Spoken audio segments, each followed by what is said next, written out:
All right. Dirty Sports episode 1. No, I was about to say 132. No, it's 132 Eastern time. No, Dirty Sports episode 897. Wow. Hearing that big old 900. All right. We are live on YouTube in 5, 4, 3. Welcome to the Dirty Sports Podcast. I am your host, Andy Ruther, coming to you live from Cincinnati, Ohio, with my co-host from Los Angeles, California, Joey No Chill Praino. Hello, Andy. I like the hoodie today, fam. I like your hoodie, like your microphone setup, like your headphones, like the color of your wall. Yeah, we're kind of twinning out at this point. Yeah, we're kind of twinning out. Do you need me to send you a game used Andy Ruther. Oh, coming to you. Sorry, what's that? Do you need me to send you a game used Cal Ripken jersey so you can put it on your wall behind you? No. Where'd you get that though? I like that. Oh, it's actually a really great. I've had it forever, and it's traveled with me for the last close to 20. I mean, since I left my parents' house. So probably 21 years, something like that. It's been in a garment bag, and I finally bought one of those frames that we use to do the Great Guy jersey and the Bill Walton jersey. I finally framed it. When I was in high school, I had a hitting coach, a baseball coach, a guy who I used to take private lessons with, and that would eventually coach my American Legion team. And he just became good friends. I became really good friends, and I was a counselor at his baseball camp. I attended his baseball camp. Then I was a counselor at his baseball camp. He was like a big Baltimore Orioles fan. And he was just always hustling for money. He wanted to go to law school, and he was hustling for money. And he did SAT prep with me and whatever. And at one point he was just like, "Hey, do you think your parents would have any interest in giving you a game worn Cal Ripken jersey? Because I'm just trying to get some money together for law school." And I told my mom, I came home from private lesson that day. I was like, "Hey, Drew's trying to get rid of a game worn Orioles jersey." I was like, "Whatever he wants, give him some dough for it." And she was like, "Really? Is that something you'd want?" I was like, "Are you kidding? He wore it in a game." I was like, and I think my mom ended up giving him, whatever, a couple $100 or $500 or something like that. And he used it to go to law school. And I put it in a garment bag and just looked at it every once in a while and finally put it on the wall. Have you looked what the value of that could be now? No. I wish there's no authentication. I think it came with one, but God knows, it's probably in a safe envelope that's been passed around. I mean, it's 25. My mom bought it when I was I think a freshman in high school. So we're looking at close to 30 years ago now. But I'm sure. I just put it into Google. Yeah. Game worn Cal Ripken jersey. Obviously, the prices are all over the map. Yeah. I bet it's worth some nice money. Yeah, I would think so. You can see on it, it's got the 125th anniversary gold patch. Yeah. None of these are game worn. The ones I'm seeing on eBay right now are just signed Cal Ripken jerseys. And it's not signed. It's just game worn, which is, I don't know, in a way kind of better, I think. You would think. If you had to choose between the two, obviously a signed game worn jersey would be amazing, but yeah. That reminds me, I need to frame my OJ Simpson jersey. Same thing. It just hasn't been framed. I have my Walton jersey on the wall right next to me here. I think maybe put it over there so we can get I can be sandwiched in by great white athletes.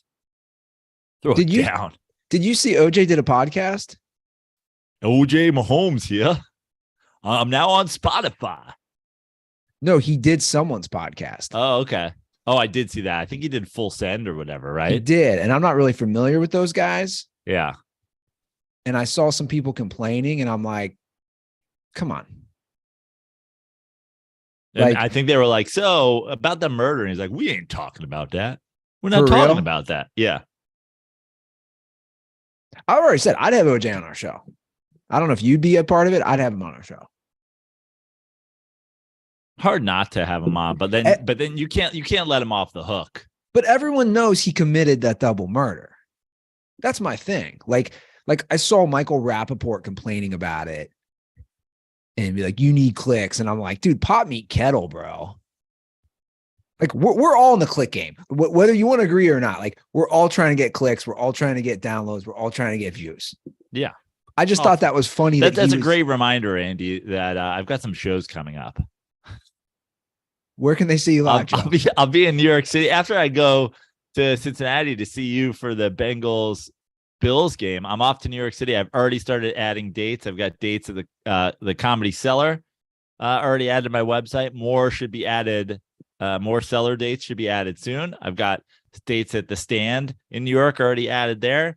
And I'll be there for the first week of January. I'm off to Vegas the 16th to the 22nd of January. Whole week, Comedy Cellar once again.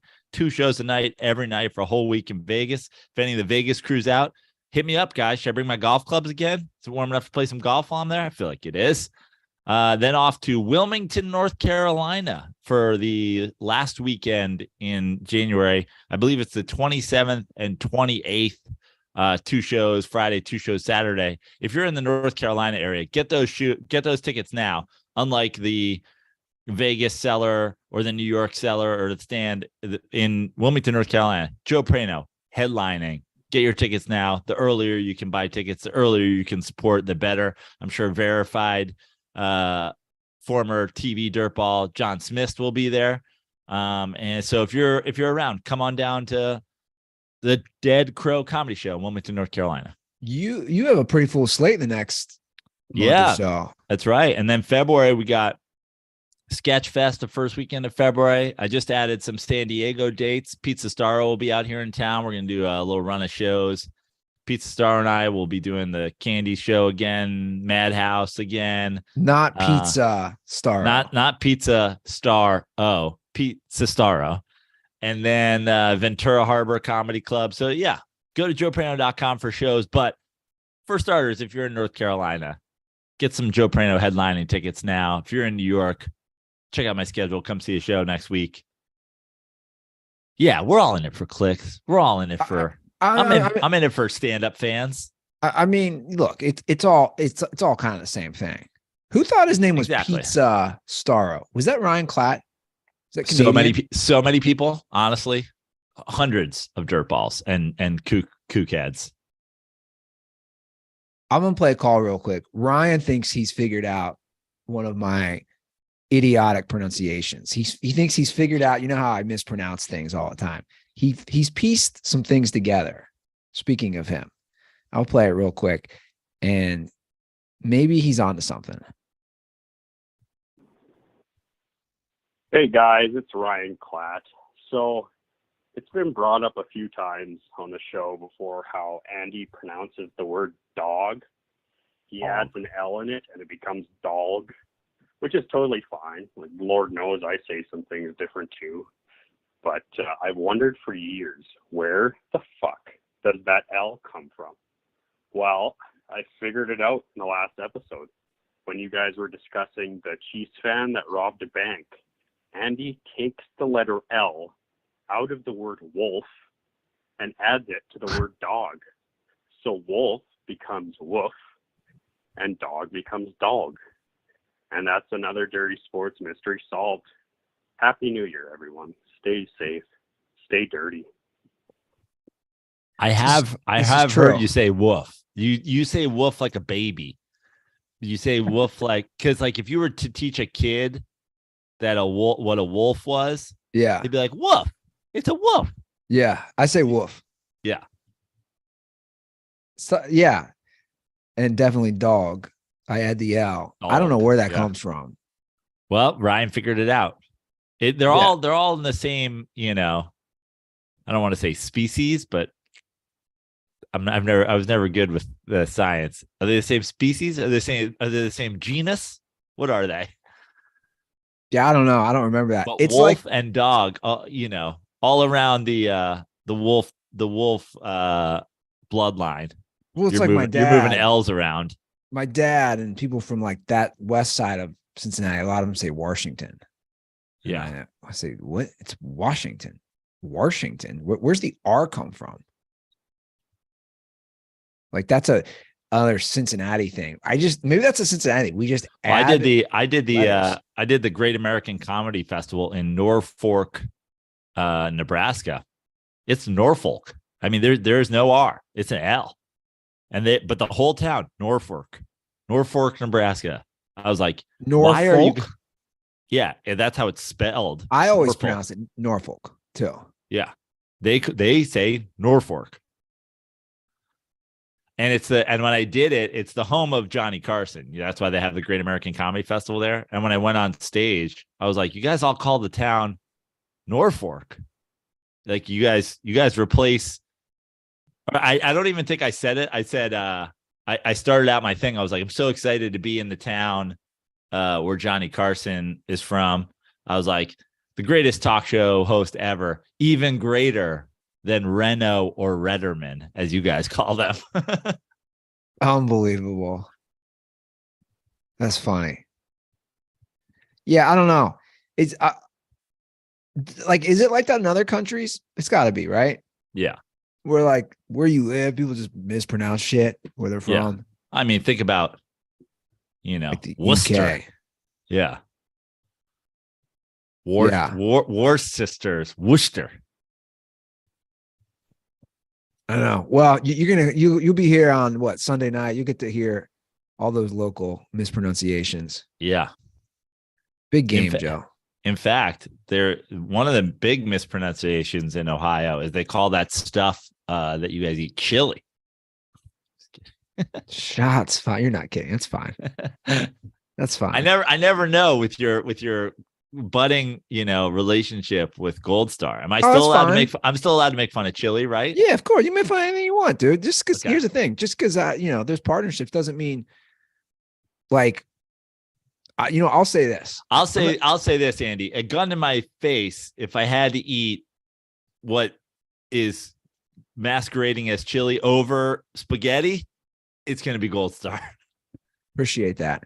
Well, and along those lines, to all my fellow Cincinnatians or Ohioans, whatever you are, what I'm learning, having access to their social media, their Twitter account in particular, the people that die on this hill over which they prefer is wild to me. It's like eye-opening. Like we host a sports show, so we talk about people dying on the hill of like a Michael Jordan versus LeBron James, or you name it. People are dying on a chili hill, and for anyone on either side, get a life. Like that's not the hill I want to die on. Is, oh my God, this chili so much, but guys, come on. A hill of spaghetti is what you're dying on. Yeah. It's just, it's a six-way. It's the noodles, the chili, the onions, the cheese, your body on the hill. Yeah. It's funny now because we do a sports show and we see the brainwashing over the years. That to me, that's what it is. It's like, dude, you've been brainwashed since day one to prefer one or the other. Like, yeah, eat them both. I don't really care. Like, yeah. It's not like Miller Lite when that's the clear and obvious light beer. All the other beers are pretenders. There's variations of chili around the world. There's only one original light beer and everything else is pretending to be a light beer. But so that's the only hill to die on. 100%. And it's funny. It's funny you bring that up. I saw my 8th grade basketball coach. I was driving around just an old neighborhood and I haven't seen him. He's homeless now. No, I was driving around. He was begging for money. No, he lives actually really close to me. And his wife was really good friends with my mom growing up. Right. So they go way back, like years. And he asked what I was doing. I said, I'm still doing my podcast. And I said, our presenting sponsor is Miller Lite. And he's like, I love Miller Lite. He goes, that's the only thing I've drank for years. And I almost felt, I was like, did Praino just come into your body? And you know what he said? I swear to God, I'm not making this up. He looked at me, he's like, Miller Lite, that's great. He said, dude, why would you drink anything else? All this other stuff. He goes, I swear it's been around since about, and I think he meant this. He goes, it's been around since what? He goes, you would know, 1850s. And I was like, 1975, but he no lie. He was not also your 8th grade history teacher. He's like 1850s. And I was like, oh, you're kind of close. Just off by, I don't know. 1975, because that's, it's still relatively modern because the groundbreaking technology they needed to make the original light beer wasn't available. But they made it the first day that groundbreaking technology was available. For sure. Well, guys, Joe's going to be in town to drink some Miller Lite. I'm going to have some special Bengals Who Day Miller Lite that I'm going to pick up at Kroger for him and Randy Ruther. And now is the time to get that Miller Lite ready for the Monday Night Football game. So go get it right now. Everybody in Cincinnati, or even if you're not in Cincinnati, because the game of the year, guys, get your Miller Lite, drink it on Monday night when you watch the game. Is there a Manning cast Monday night? There's not. Oh gosh. I mean, that would be the only way to like meet how great an experience we're going to have is if you were at home watching the Manning brothers with your Miller Lite. But watch the game, drink your Miller Lite. We'll be there drinking our Miller Lites. That's right. Miller Lite, great taste, 96 calories. Go to MillerLite.com/dirty sports to find delivery options near you, or you can give the gift of Miller time this holiday season. I'm sorry. So you can give the gift of Miller time this holiday season, or you can pick up some Miller Lite pretty much anywhere they sell beer. 'Tis Miller time. Celebrate responsibly. Miller Brewing Company, Milwaukee, Wisconsin. 96 calories and 3.2 carbs per 12 ounces. And I was thinking, this will be our first time seeing each other and doing a show in a little over a year and a half. Yeah. So we can do a live podcast on Monday. Listen to this. We will. So, yeah. Dude, it hit me the other day. I was like, I forgot how to do the live podcast with all that equipment. It's been a year and a half. I'm going to have to do a test run this weekend. The setup that we did for, let's see here. Are we going to steal a play out of your former 8th grade basketball coach's playbook? And are me, you, and Randy going to run the weave? We're going to run the 3-man weave on Monday? Yeah, I haven't talked to Randy, and I'm totally cool with that. I don't know when he's going to be in town as far as where he's going to be. Is he already tailgating outside the stadium? Maybe. Yeah. Who knows? I'm pretty sure he's in a tattoo chair somewhere getting white tiger stripes put on him. How do you think he would react if the Bengals won the Super Bowl? Probably die. He'd probably celebrate till he died. Like, what's his move? I literally don't know. I would be worried for him. Listen, I've seen 4 Giants Super Bowls in my lifetime. I've celebrated in some form 3. But obviously when you're a kid in 1990, I'm not going out drinking. The first Super Bowl, the 2 adult Super Bowls I had were dangerous for me. And the second one is 4 years after the first one. It's not that long after. So the fact that was dangerous for Randy Ruther to celebrate one for the first and only one of his lifetime and the first Bengals one ever, it would be dangerous. I mean, the fact that I was, again, celebrating my 3rd and 4th of my lifetime and it was dangerous. Randy would be no way. He'd have a hard time surviving. Dangerous for the whole city. Like any of these cities. Like if a Bengals or a Vikings or a Browns, I mean, I don't even know what to say. Lions. Like if these cities or teams have never won a Super Bowl. I mean, Lions fans are dangerously celebrating getting 7 wins. They're eating lion shit. They're going to the zoo and climbing in the cage and eating lion shit. Like, we over 6.5. Suck our lion dicks. You guys are going to miss the playoffs again. That's right. But we borderline made it. It's nuts how much the NFL is king. I don't know if you saw the NFL viewership on Christmas Day. Did you see those numbers? Yeah. Almost 26 million people watched the Packers-Dolphins game. Almost 23 million watched Broncos-Rams, and 17 million watched Bucks-Cardinals. And obviously, it's whooping the ass of the NBA that day, which doesn't surprise me, just because NFL is king so much. But when you look at those contracts, and we just talked about it, right, with Sunday Ticket, or people say, oh, Amazon pays $1 billion a year for one game a week. You look at that, and I'm just like, okay, do the numbers. Like, if this many millions of people are watching and you get to charge for the ads. Yeah, it's not that hard it's not that difficult of a math problem to figure out. No. Like it all adds up. And I'm stoked. This will be a fun game. I'm stoked to go with you guys. And I might as well just explain where we're going to be for any of the dirt balls, because we have some dirt balls coming in from out of town as well. So we are going to be tailgating at the biggest tailgate that the Bengals have every week, which is Bengals Gym. So he's like a Bengals super fan, and he runs a massive tailgate. He's got a great following on Twitter. He's got 50,000 Twitter followers. So he's just diehard Bengals guy. So this Monday, they're going to feature a bunch of wing places from Cincinnati. They're going to have a wing eating contest. Yeah. So they're going to have a wing eating contest, and also there will be Gold Star provided as well. So basically what these guys do, a lot of these super fans, they pair up, and I told you this before the show. It's pretty cool. They have about, I don't know, anywhere from 1,000 plus people. They're expecting 1,500 people, Joe, this tailgate.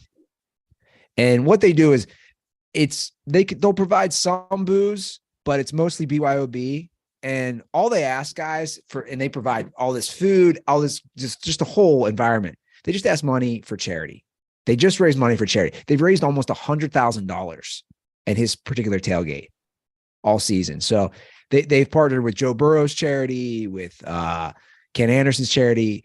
And then this weekend, I just told you, for the Monday Night Football game, they always have special speakers, and, it's a straight up pep rally type environment. They're going to have Hall of Fame and arguably the best O-lineman of all time, Anthony Munoz, will be there. Pretty awesome. Yeah. So Anthony Munoz will be there. So again, it's and easily, if not the greatest offensive lineman of all time, easily the greatest Mexican-American NFL player ever by a landslide. Oh, landslide. Yo, fool. Yeah. You're not sacking the quarterback today, fool. I love Anthony Munoz. He was great. Yeah. He was one of those guys that when he played, you just you rooted for him just across. As a football fan, you're just like, he's awesome. Yeah. Big furniture salesman now in Cincinnati for years. Is he? Now. Yeah. I didn't know that. So and is it actually big furniture? Like, is it furniture for gigantic people? He's been doing furniture commercials since I was a kid. He's like, here's this small chair. Sir, that's a love seat. Here's this small couch. That's a 10-person sectional. So Anthony Munoz is enormous. Well, so was his kid. So we played against his kid in his school football. Yeah. Kid was like 6'9", 300 pounds as a freshman. 6'9". Yeah. His kid just had injuries. He went to Tennessee. Yeah. His knees just got cut short. But anyway, it's going to be, and I'll tweet all this out. I mean, I'm not giving, it's a whole, the directions, I'm not giving all that now, but literally, if it's on the corner of Elm and Marion Way, if you look for the giant inflatable Joe Burrow, that's where the tailgate is. Like, it's a massive inflatable Joe Burrow, which I don't know if we can keep Randy Ruther alone with that thing. Yeah. Suddenly the Joe Burrow, the inflatable Joe Burrow is deflating because Randy Ruther has penetrated it. There's a hole in Joe. Randy's zipping his pants up and running away. Oh man, this is gonna be a lot of fun. So slide into the DMs if you have any questions about anything. Again, I'll tweet that out, but slide into Twitter, Instagram, DMs, and we'll do it up. Big week. I mean, not only the game, not only you coming to town, we're tied in picks now. Yep. Oh, why do I do this to myself? But before we get to more NFL, Year in and year out, Andy. This has there ever been a year where I got out to a big lead and you closed? Joe, I've had a lead since I had a lead from week 2 through week 16. I feel like this is every year though. That's what like I'm saying. You never had a lead. You see what I'm drinking, right? Coffee, because coffee's for closers. Oh man, yeah. You literally, I had a lead from week 2 through week 15. Now we're tied. And now the pressure's fully on me. Yeah. You're like the Eagles. I'm like Pedro Martinez against the Yankees. Yeah. That's how I feel. Like, who's your daddy? Like you had the lead. Who's your daddy? I'm left in the game. I can't quit now. I don't know. Did you watch that Luka game? That 60 I did, point yes. triple double? What do you mean the Luka? Yeah, unfortunately for me, that's the Knicks game. I knew did I watch the Knicks game where Luka put up 60 point triple double, 60, 20, and 11 or something like that, 60, 20, and 12?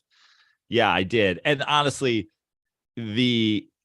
for as well as he played and for as great as the missed free throw on purpose that he corralled and took his shot, all that, the best thing was still his freak out dance after he made that shot. Luka, it's amazing. It's like the greatest, one of the greatest NBA players today. All that still white guy dance, like unbelievably white when it came to his post shot dance. It looked like he was being electrocuted. The crazy thing about him is people don't realize how good he is. Well, like that stat that there's never been non NBA fans. I mean, no, NBA fans know exactly how. Do good they though? Do they know how good he is? I mean, if you watch the playoffs the last few years, I mean, he's had huge shots. He has huge games. Like his playoff statistics in a very short career so far, his playoff statistics are the best statistics ever. That's like a fact. From triple doubles, like just the and obviously his efficiency isn't incredible because he has to do it all for those teams, but he has the best playoff career ever so far. Well, it's 32.5 points, 9.3 rebounds, 7.9 assists a game. Yeah. Pretty impressive. I mean, he's shooting 47.3%. Right. I mean, he's not shooting terribly. No, he's not shooting terribly. Certainly not for somebody who has to take a lot of outside shots. Did they make the Western Conference Finals last year? Did.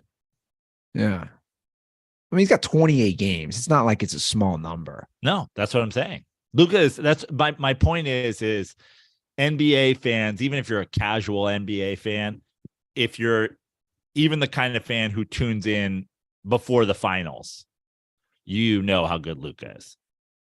Yeah. It's crazy. But to think you could do a 60-point triple double. Yeah. And again, the fact that it's never, I'm a big on like, this has never happened before type of, like, that's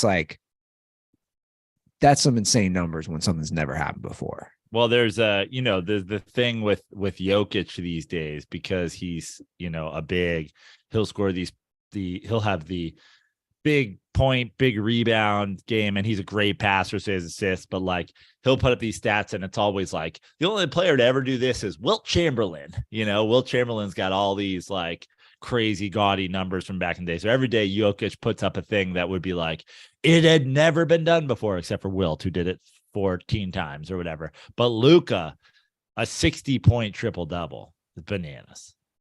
Yeah, no, it is. And you know what? Props to the Knicks for getting him into overtime for a game where a guy's playing that well. When you guys were down 2 starters? Yeah. I mean, the Knicks are, it's a very tough place to be for Knicks fans. Like Knicks fans simultaneously rooting to be good, but like also we're not there yet. It's the same. I always say it's like, we're talking about the NBA. You need a superstar. who's that star? It sucks that they didn't get Donovan Mitchell this offseason, but of course, the guys that are making this team halfway decent as they are would obviously, a lot of them would have probably had to go. So, it's really, to me, it's really send Julius Randle somewhere where he can help a team compete/contend and build with whatever you can get back from that team to next year and beyond. Because the Knicks are close. Would you have a new coach? Would I have a new coach? What's your thoughts on Thibodeau at this point? In essence, he is who I thought he was. Like the one big, I would say the one great year they had was canceled out by last year, which is a disappointment. And this is about what I thought. Take a team that's got talent, be a middle of the pack playoff seed, 4, 5, 6. It would be great to stay out of the play-in tournament, but the idea of being a top 3 seed in the East with this talent is not something he was going to ever be able to achieve. And, but also he shouldn't be missing the playoffs either. Yeah. What is the consensus among Knicks fans? Not that you can find one among that group. Knicks fans are all over the place these days. I feel like Knicks fans have lost their way a little bit. I feel like you don't align yourself with Knicks fans. Well, the breaking point with me and the Knicks community in general is obviously Carmelo. Yeah. And then, it continued with the Julius Randle, the end of KP and the Julius Randle, the moving of Porzingis to try to get 2 max players so that you could get Kyrie and Kevin Durant.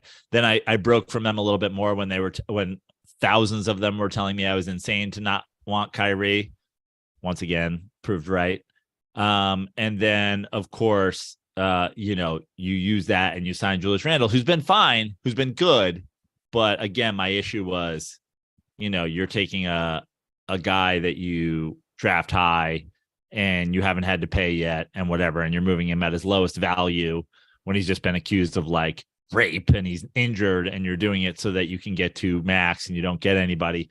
So Knicks fans, weirdly optimistic, and weirdly, I think the thing about Knicks fans, every team's fan base is going to be optimistic, but they've just latched on to players over the years who just, they're not the cornerstone for a championship team. So why are we acting like they are? Yeah. Breaking news: Pele has passed away. Oh, that's sad. Yeah. I said, kick it over to me, Pele. So that's a name. Anybody, the single dirt ball that gets that movie reference. I don't get it. Yeah. I'm not going to give it away because it is a deep cut. But Pele, I don't follow soccer. That was the first name I knew as a kid was Pele. My dad was obviously a big soccer guy. Yeah. And I've talked about it before. The only thing my dad ever really cared about was Italian national soccer. The one addition to that was the New York Cosmos. When the New York market got a professional soccer team back in the day, who knows what league they played in, but it was a very big deal to my dad because they also signed Pele to play. And he was like, you don't know how fucking big this is. And I was like, I don't even know where these games happen. And it was huge. We had all kinds of New York Cosmos gear and soccer balls and t-shirts. And he was like, dude, Pele plays in New York now. I didn't even know any of that existed. Yeah. So was he, I know they always said he was the best. Is Messi, I love how we're going to discuss this and we know nothing. What do you read? No, I have no idea. Because then I see people say now Messi's the best of all time. Listen, you read that all the time, but I have no idea. So Pele had the 3 World Cups. Everything keeps saying, as I look right now, people writing about they're all saying, so is he responsible? So when they say the term a beautiful game, I love that you're asking me like I have any idea. Well, they say the standard bearer of a beautiful game, because you hear that with soccer, the beautiful game. I'm sorry. So you don't know what that means? No. All I know is I just looked up Pele and the Cosmos. And since we were speaking of game-worn jerseys, like the Cal Ripken one I have over my shoulder, if you want a game-worn 1976 New York Cosmos Pele soccer jersey, you can get it for $17,300. Damn. I didn't know they had soccer leagues back then. Yeah. They've really been trying the soccer thing for a long time now, huh? Yeah. I mean, 1976. I mean, listen, even a young Joe Praino, when I was actually called Joey, this is the original version of Joey No Chill. My dad was like, "This is it, soccer in America." I was like, "No one fucking cares, Dad." Now, look, to be fair, it's definitely grown, and now these cities like Cincinnati's one of them, like where you can build a 20 to 25,000 seat stadium that they'll fill for the MLS. But I mean, that's a slow burn. We're talking 1976 to 2022. I mean, just to get like a 15 to 20,000 people out. What's the move here, soccer? I want to know. What's the move here, soccer? I love that you're asking a sport as a whole. Hey, soccer. What's the deal? Like, what's the move to what's your deal, soccer? Is it just, hey, football's so violent, American football? Tua is going to die on the field. Come play this sport. It's not as violent. I think that we're actually, they've been saying for years and years and years, here's why soccer is going to take off. Here's why. I actually think that we're just now entering the zone where soccer will have a greater pull towards people because now you can watch, Premier League games on NBC, on whatever, and you can essentially be an international soccer fan and watch all the games with all the streaming television and whatever. I mean, I remember it used to be there was a great bar. I think it's closed now. There was a great bar in the East Village in New York called Nevada Smith's, and they had to close at 4 a.m. You have closing 4 a.m. But I think they could like reopen at 5 a.m. and they would open for soccer games.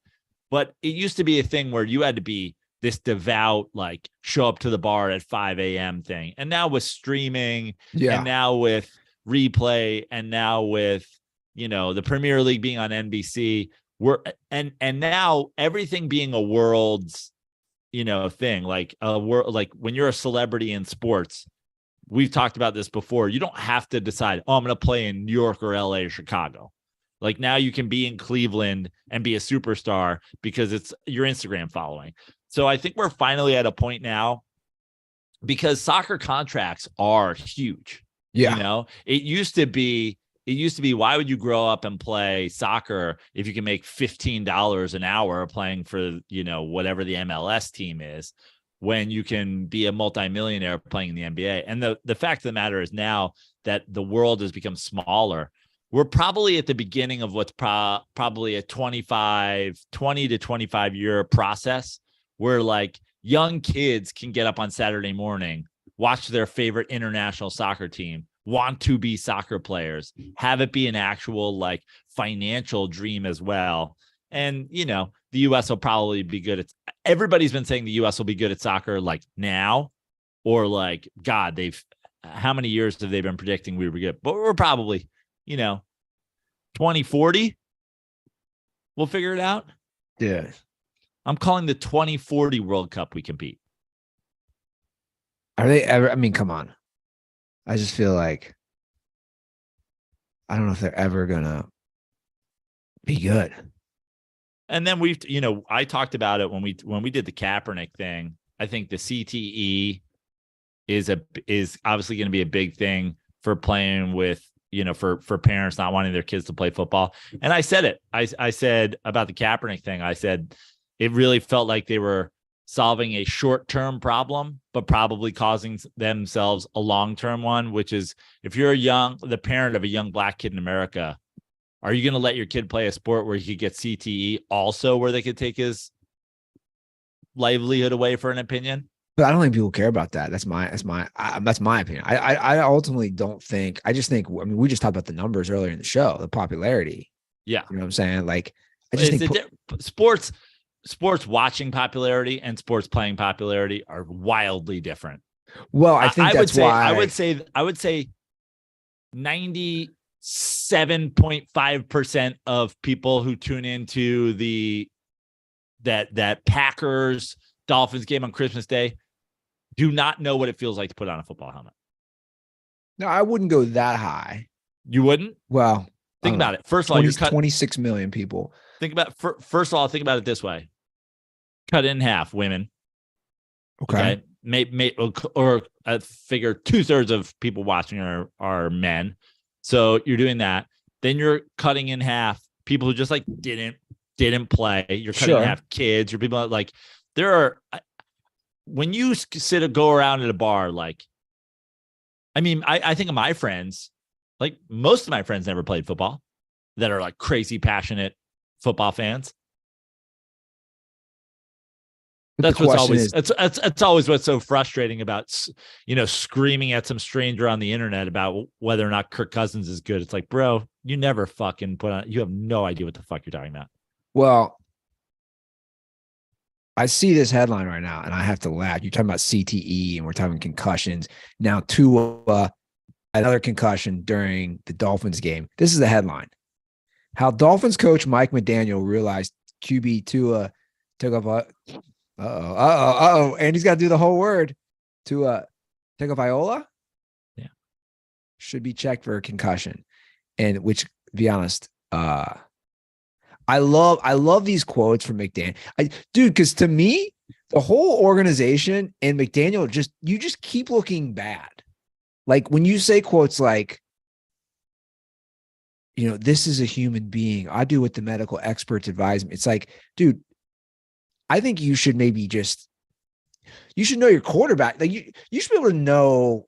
Tua's kind of fucking, he's got his Jesus freak eye makeup on and whatever. It's like, bro, you got concussed. What the fuck are we talking about here? Like, why, we've all now seen it's after the fact, right?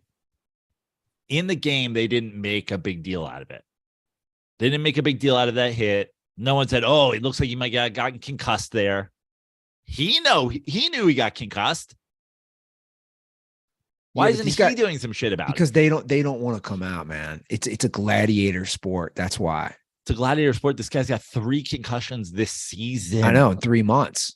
He's gonna like gladiator sport. He's gonna be a vegetable. Story, bro. Yeah, you're gonna be in a fucking wheelchair. No, I know. And I'm not. Look, all I'm saying is I'm trying to see it from their perspective. That it's the same way boxers don't get out early or fighters. It's like these guys don't know any better. I think it's easier for us to say, dude, just get out. When these are the elite of elite athletes in their sport, which is a violent sport, So I don't think he's thinking. Yeah, but that. You know what the bottom line is like, we're at the point now, and we've seen it with Brett Favre and, taking painkillers to get through games and whatever, is like, you're not the difference between Peyton Manning going down and Curtis Painter coming in is not the same as Tua going down and Teddy Bridgewater coming in. You're legit not helping your team. You got concussed, and then you threw 3 fourth-quarter picks. Look, yeah, I'm not. By the way, I'm not. My take is this: I've always had more respect for guys who do leave, because it's harder to leave. Like the Luke Kuechly's of the world who say, "Look, man, I was great for 8 years. I get banged up so many times." Or you see these circumstances that happen where guys retire even younger. I respect those guys. I think it's a lot harder to walk away. I think it's funny. You always hear the term toxic masculinity, right? Like that's a popular phrase that people like to toss around now in 2022. I think the masculinity within that sport, right? I just think it's ego. I think it's Tua thinking we're better off with me concussed than we are with the backup. I'm the starter. I'm supposed to stay in there. And the bottom line is they're not. They're not, dude. You lost them the game essentially because you got concussed and stayed in. Do we think? But can we address that though too? I almost think like those 3 interceptions. Everyone's now just blaming the concussion. Are we all going to blame that, or are we not going to say he made some bad throws? I mean, he made some bad throws, but like you remember watching and being like, "What are you doing?" Yes. Why did you just throw it to the other team? Sure. No. But I'm just posing that. I'm just putting it out. Your girlfriend was like, "Is he colorblind?" Yeah, legit said that. No, you're right. I don't know. Look, this wasn't like through Tyreek Hill's hands into the defender. Like there was one where he just was like, "This guy, look at this guy, fucking open over here." He threw it to me. He's like, he's on the other team, bro. We did play that Jair Alexander clip. Yeah.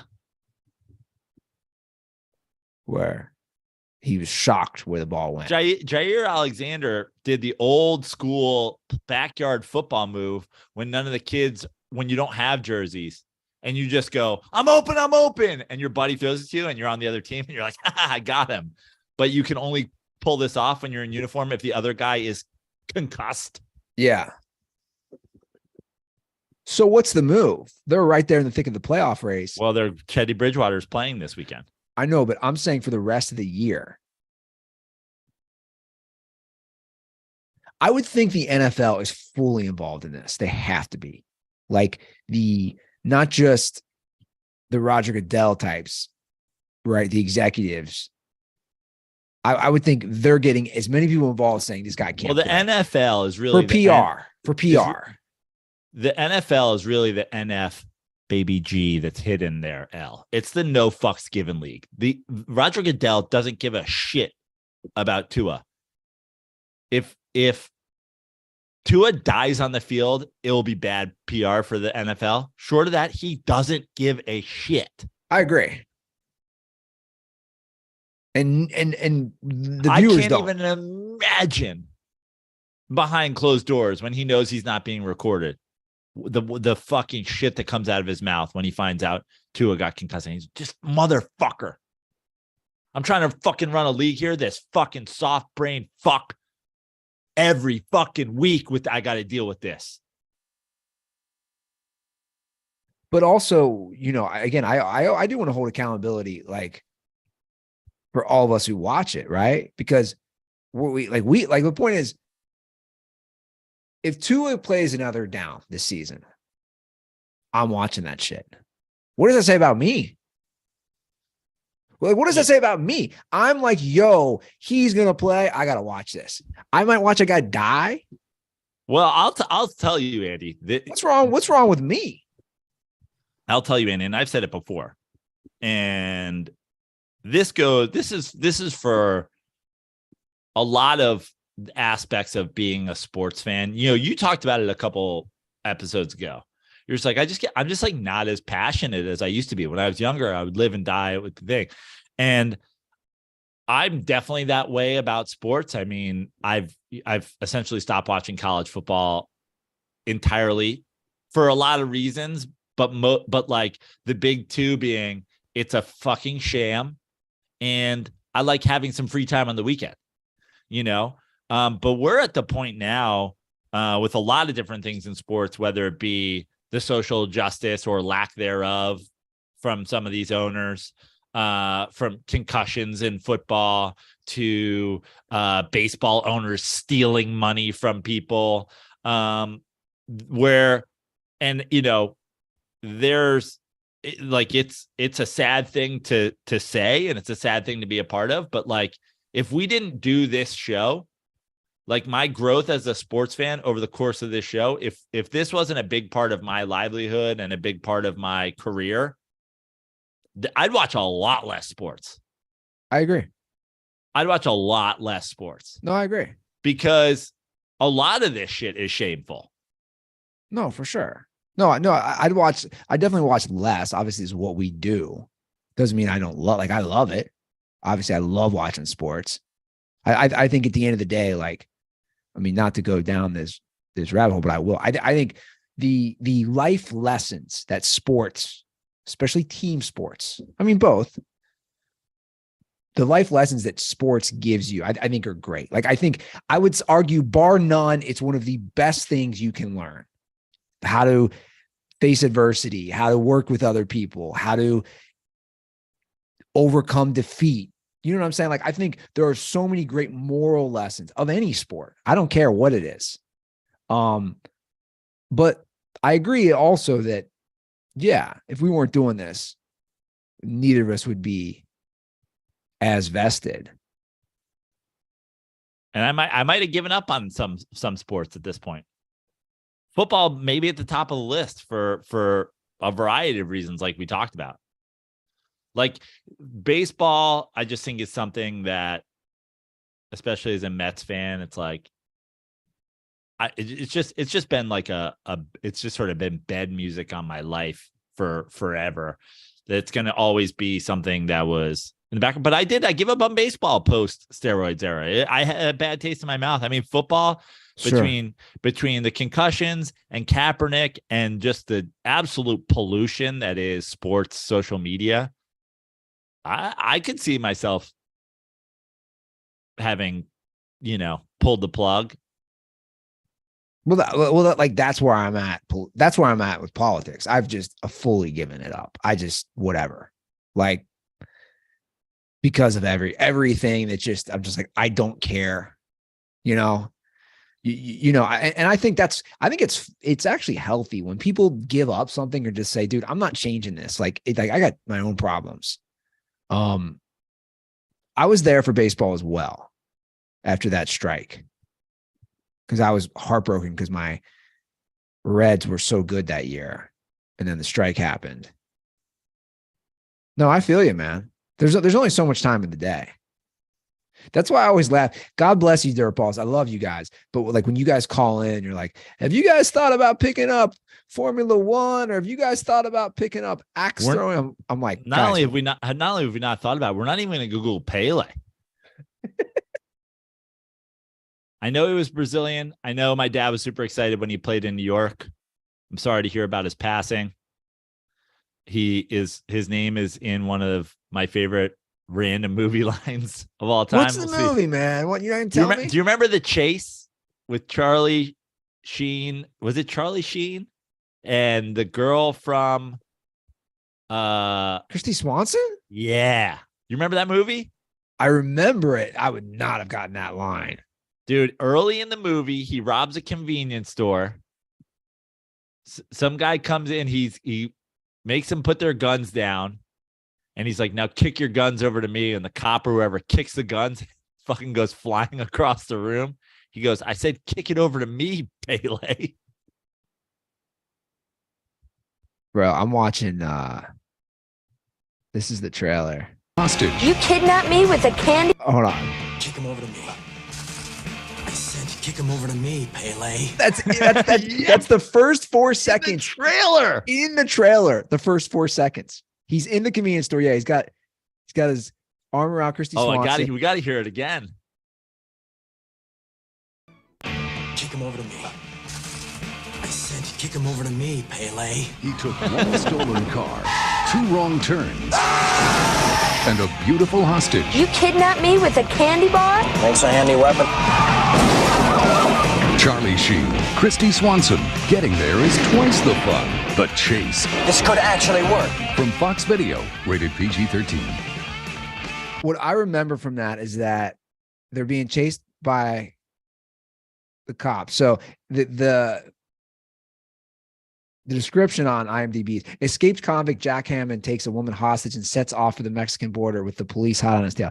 I vividly remember them having sex. They couldn't stop driving. Yeah. So she, at one point, spoiler alert, she's riding him as he's driving. Yeah. Dude, this cast. You want to hear this cast? Sure. You got Henry Rollins is in this. Yeah, I remember that. Henry Rollins is a cunt, by the way. I don't know anything about him. Who else is in this? Let me see here. Wait, is the guy from the guy the principal from Happy Gilmore is in this? The principal from Happy Gilmore. The one who at PS I'm horny on. Oh, right. On no, Billy Madison. I'm mixing up his movies. I'm sorry. Yeah. The principal from Billy Madison. Yeah. I'm sorry. He's in it. Bro. Interesting cast. Who else we got in this? Kick him over to me, Pele. Flea and Anthony Kiedis. Flea, yep. They're the ones who they drive like the monster truck, and they've decided that they're gonna be like heroes and they're gonna take him out. Ron Jeremy is in this. Makes a small role. Wow. So that principal from Billy Madison, his name is Josh Mostel. Unbelievable. I'll have to watch that. That was a deep dive. That was a classic like cable movie. It was on. You'd watch it if it was on cable. It'd be on Comedy Central, I remember. Yeah, it was on Comedy Central all the time. I think he used a Clark bar or something like that too. Yeah, good memory. The kids, they don't understand what that's like. You're flipping through. You got home after like high school or grade school. You're flipping through. You're like, what's on Comedy Central? Oh, The Chase. You're like, oh, the last 15 minutes of a 1990 SNL. I'll watch that. It'll roll right into The Chase. Remember the old cable boxes? Oh, yeah. Dude, you'll love this. So I'm going through some old photos and I show my girlfriend the old cable box, with the big box was plugged into the wire. So she's 8 years younger than me, about 8 years younger than me. She's like, what is that? I'm like, she's like, it's an old cable. I go, that's how cable used to, like, I'm trying to explain this to somebody. I'm like, so there was no remotes.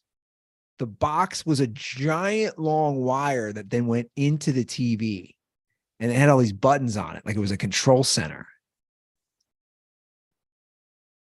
Like, it's so crazy to think that really wasn't that long ago. No. Like, I'm trying to think when the last cable box existed, which I think I've said this before and I'll repeat it. A young preschool Andy Ruther got really mad at the Mrs. Schimber who used to babysit. I whipped the cable box at her face. That's hilarious. Like a 5-year-old. It's funny. I grew up on a dirt road. Like we were my like weird. My neighborhood was like very weird. Like we were very in a like woodsy area. So I only knew of those cable boxes from friends' houses because I don't think we got cable in my home until like 92 or something. Oh, wow. Like late. Yeah. Like late. Because we ended up at one point having like an old school satellite dish for a while that like turned depending on what you were looking for.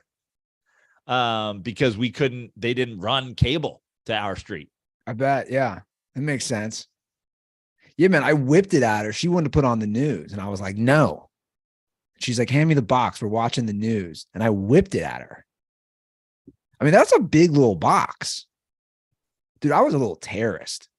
Oh, I'm sure. Like when I was 5 and 6, and I would try to get my little brother, he was just a quiet kid. He would come along for the ride. I vividly remember her car would be parked. I'd be trying to find ways to pop her tire. Like what kind of I'm trying to think 5 and 6-year-old kid doing that just to cause havoc. Oh yeah. I'm sure you can relate with all your brothers. I think John at one point poured wet concrete into like the guy, one of our contractors, like the front seat of his car. Like, yeah, I didn't do that. I don't think you can do that. You'd be locked up, man. Yeah.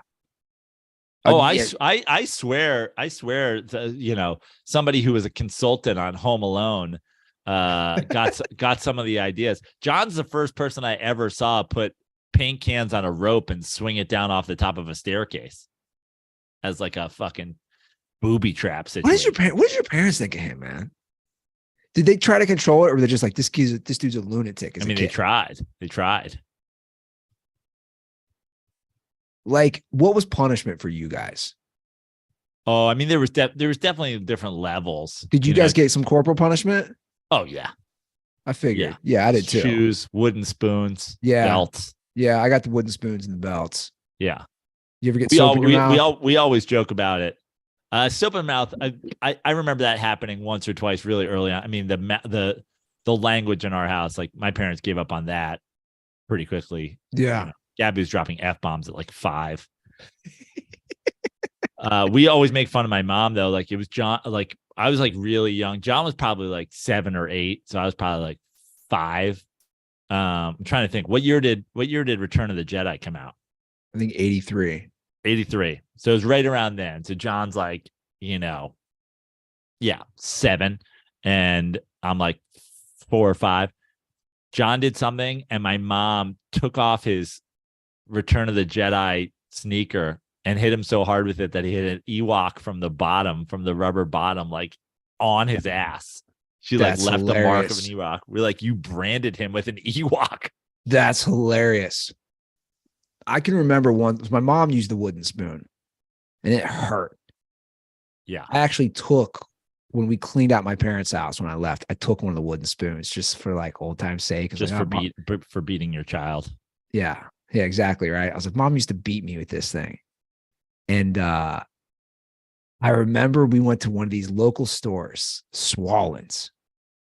She took all 5 of us in the old station wagon. And Swallens was like one of those places. I'm assuming Swallens is just called Swans, but you're just Andy Ruthering in it. You're like, Swallens. No, it was Swallens. It was throwing like 2 L's in the middle of it. They had everything there. It was like a Sears type of like furniture. And I just remember all 5 of us had acted up at some point. And my mom's driving home and she's like, all of you. And there's probably not my little brother. So there's probably the 4 of us. She's like, you're all getting the wooden spoon. And we each had a reason. My reason was I took gum from a stranger, which who's offering a kid gum? My mom's like, you do not talk to strangers. You know that. Some weirdo like gave me a piece of gum. You got any gum? But here's what I remember. On the way home, she goes, you're all getting a spoon. And she lined us up. She asked us all to turn around and lined us up individually to just whip each of our asses with a wooden spoon. And we complied, but like nowadays, if you told 4, first of all, you'd be in jail if you whooped your kid's ass with a wooden spoon. But like, I don't even think kids would do it. They'd just be like, no, I'm not doing that. I'm playing on my iPad. Yeah. You ain't doing shit to me, Mom. Different times. Well, speaking of wooden spoon beatings, I've been taking one recently and we got to get to some picks. Yeah. I'm almost scared to get to picks. I know you are. You've been delaying this. Usually you're like, welcome to Dirty Sports Podcast. I'm up 7 points. Let's get to some picks. Now we're hours into the show. We've done the chase, corporal punishment, Pele. You're bringing up soccer stories. Like, hey, hello, Pele was a pretty big deal, wasn't he? I'm going to let you talk on that for a few minutes. Well, it's that time, man. I guess we better get to some picks. And even tonight, like, I don't even know what to do. We're tied. It's week 17. We only have 2 more weeks to go. But here we are, Joe. People have obviously been DMing me because I've closed the gap. The Danger Witch bet. What are the details again? What happens if I beat you or you beat me by like 1? We don't just eat 1 day. We got to eat Danger Witches for like a week, right? I forget. We got to review it. Somebody go back and review it and put it in the Reddit. Yeah, can somebody post that on our Reddit, please? Like, I don't remember. I remember being. It was based on how many you won by. Yeah, but I remember being smart enough to be like, it usually comes down to like 1 or 2 anyway. So there's got to be a minimum. Yeah, I think it was like a week. No, I don't think it was. If somebody wins by 1, they don't have to do it for a week. Somebody's gonna have to go back and review this. Or maybe it was like, I think it was like minimum 7 or something like that. So 1 meal a day. Yeah. Or like 7 in a row. Oh, God. Yeah. Somebody please review that and let us know. So our first game tonight, Thursday Night Football, it's in Nashville. The Titans have a new quarterback. Your boy just did not perform. Your boy Malik Willis just. I know. Now, here's the thing. Because if you go back, if anybody wants some fucking, I take L's on this show. I admit when I'm wrong sometimes. If you want to go back to the Dirty Sports NFL preview episode, I made grand predictions about what would happen when Malik Willis took over for the Titans. Now, obviously, he never took over based on play. He took over based on injury. But as I've been open about on this show before, I don't watch college football at all. I don't watch the NFL Combine. This was based on nothing other than the fact that he was very highly touted. And to me, Ryan Tannehill was able to get by. And I just never was a big Ryan Tannehill guy. It's like he played really well. But to me, it was like he had good coaching. They were a run first team. They played defense. To me, it was like any competent quarterback that has a little bit more explosiveness, just even in throwing the ball, makes that team better. Obviously, Malik Willis, not ready or not capable or not whatever.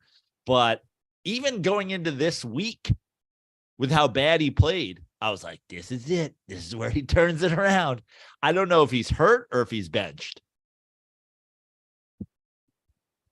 Well, regardless, he's not even an option. I'm on Prize Picks right now, looking at tonight's possible plays. He's not even an option when you look at quarterback for passing yards. So, to me, it makes it sound like he's definitely not playing. Also, Derrick Henry is not an option tonight. But you do have an option for INTs with Dak Prescott, Joe. Ooh. What do you think about that? And what is the option?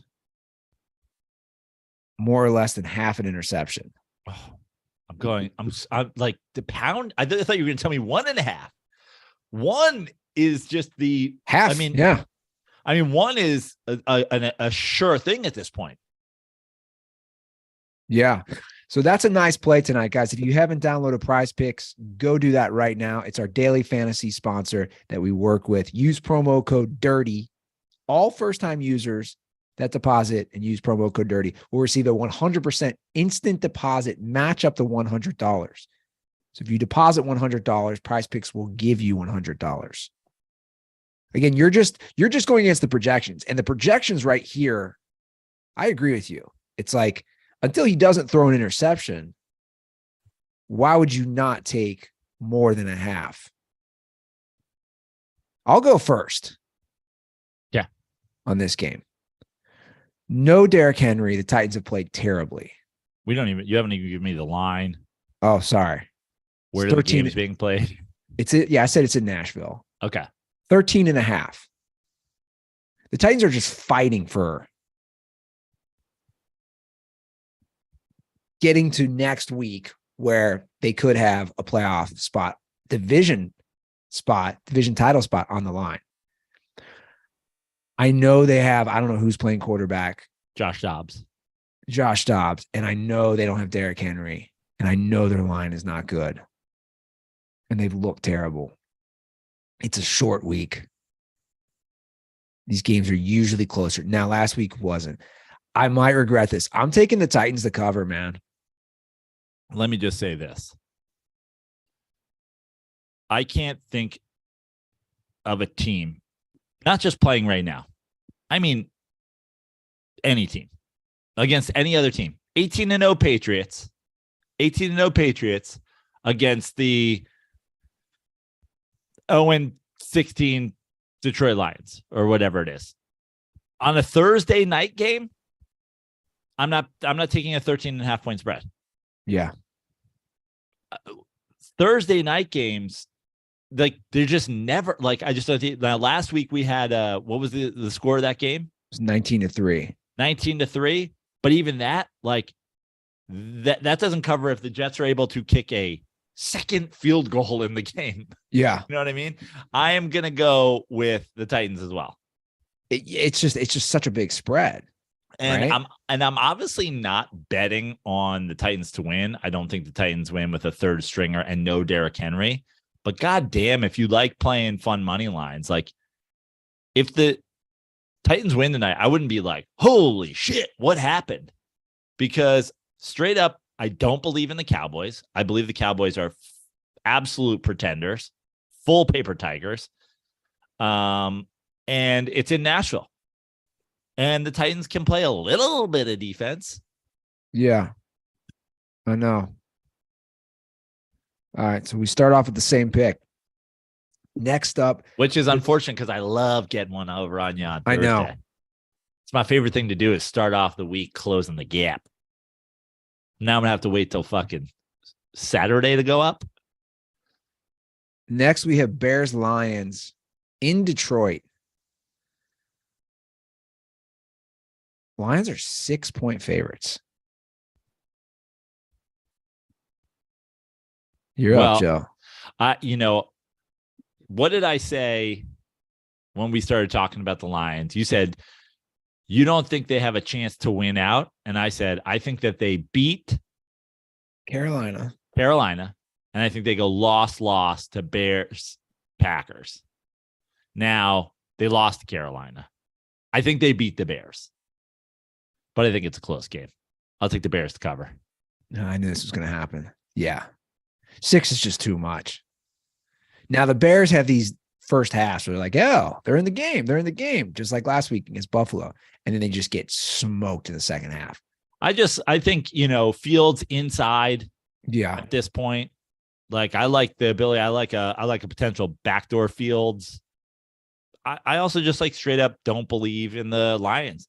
The only reason for me to bet the Lions at this point in this game, if you're out there, is that you just believe that the Lions are incapable of putting together a couple games in a row. And it's like, oh, we played shitty last week. We're going to play great this week. And we're going to score 45 points on the Bears. Yeah.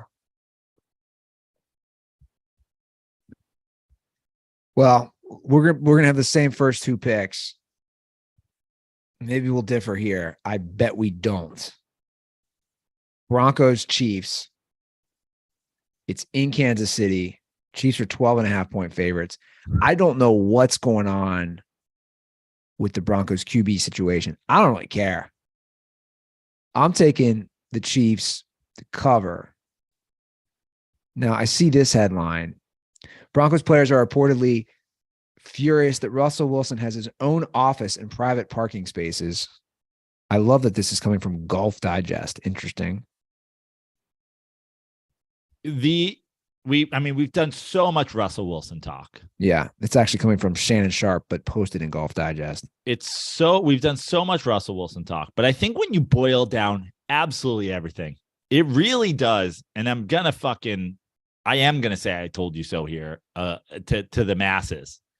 But essentially what it comes down to is one very, very, very, very, very specific issue. And I'm talking about his whole career at this point. The bottom line is Russell Wilson is a shut the fuck up, run the ball, play defense, game manager. And the second he started acting like he wasn't, the goddamn wheels fell off. Yeah. His teammates hate him. His fucking offense coordinators are getting thrown under the bus.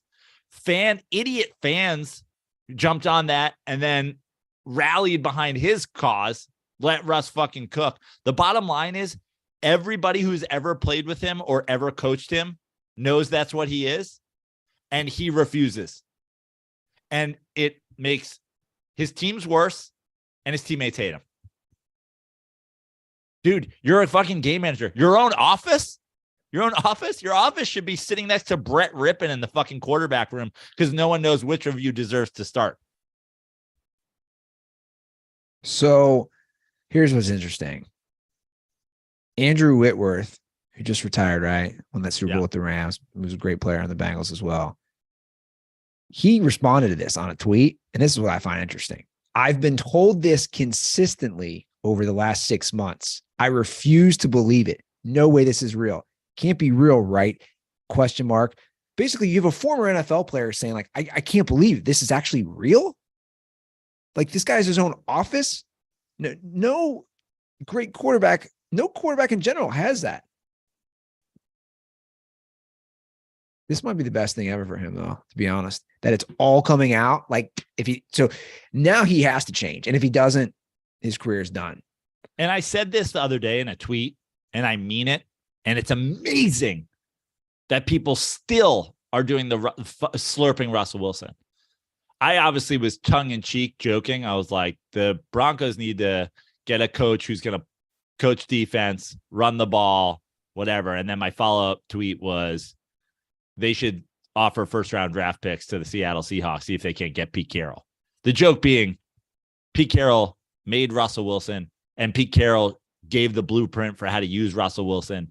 And Pete Carroll, in a little bit of a way, lost his mind or lost a power struggle and had to change what he was doing to help to try to like meet Russell Wilson halfway. And it ended up costing them essentially both. But I got a response, a serious, obviously somebody missed the joke, but they said, it's absolutely not what the Broncos need. The Broncos have a good defense. The Broncos need a coach who's an offensive guru, who's going to come in there and make the offense whatever. Like, get Sean Payton and run this fucking Saints offense and let the Denver Broncos eat. No, he ain't that. You're not that guy, pal. You're not that guy. You don't think Sean Payton would help? Yeah, he'd help. But my point is this is not what the fucking Broncos need. The Broncos need to look at, they have a guy who has won the Super Bowl.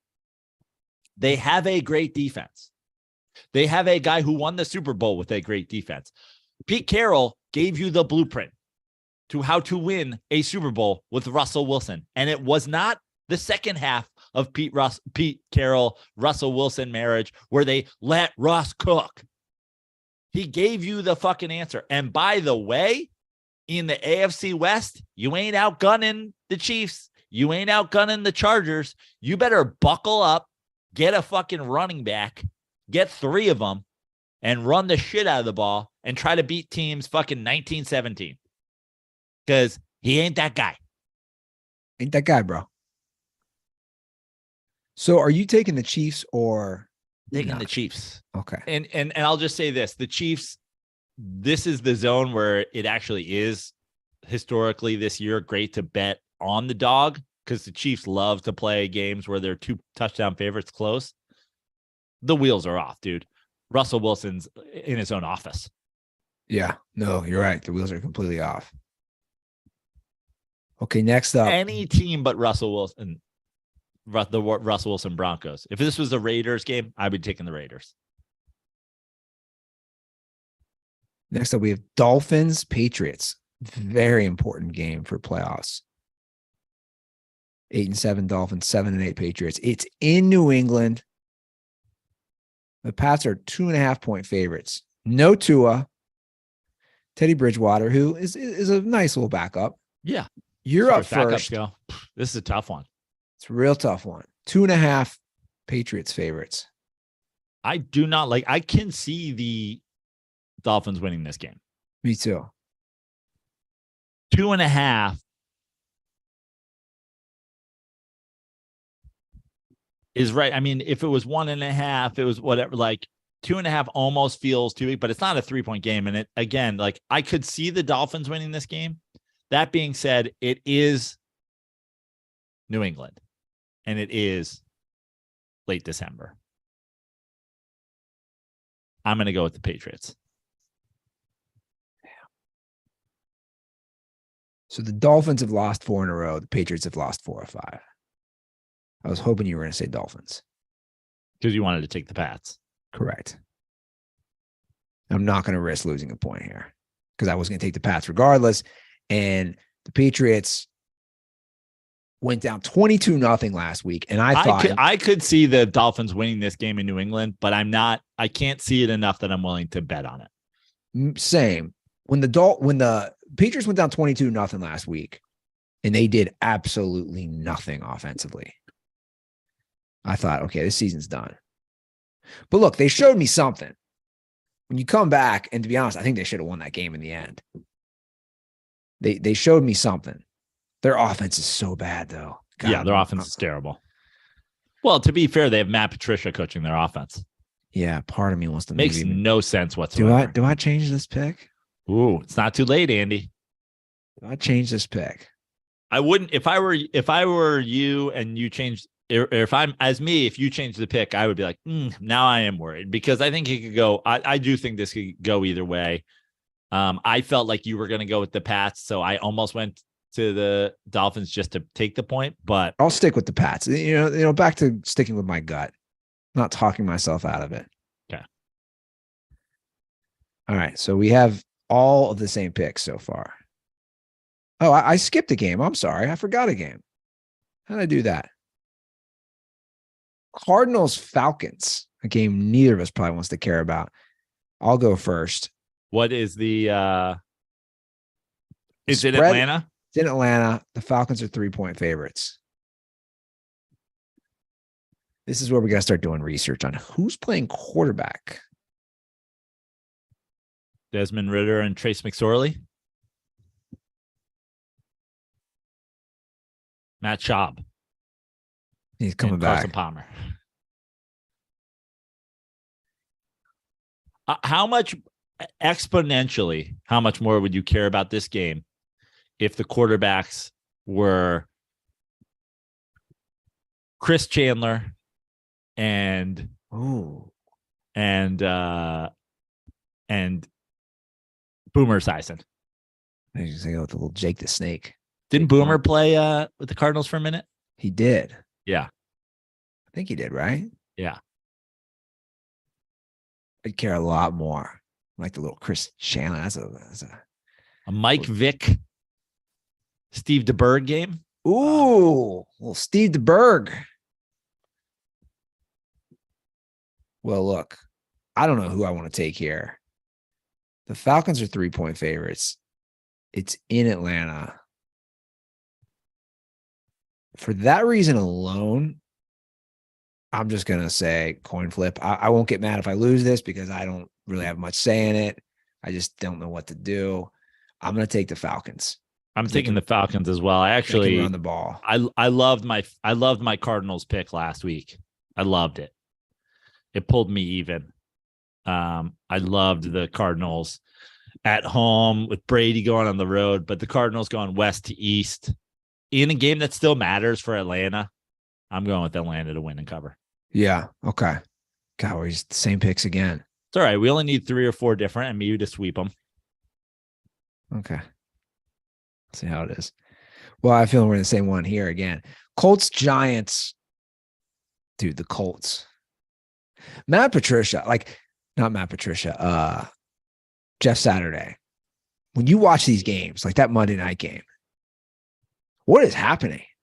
Dude, Nick Foles is another one. You're like, did you forget how to throw a football?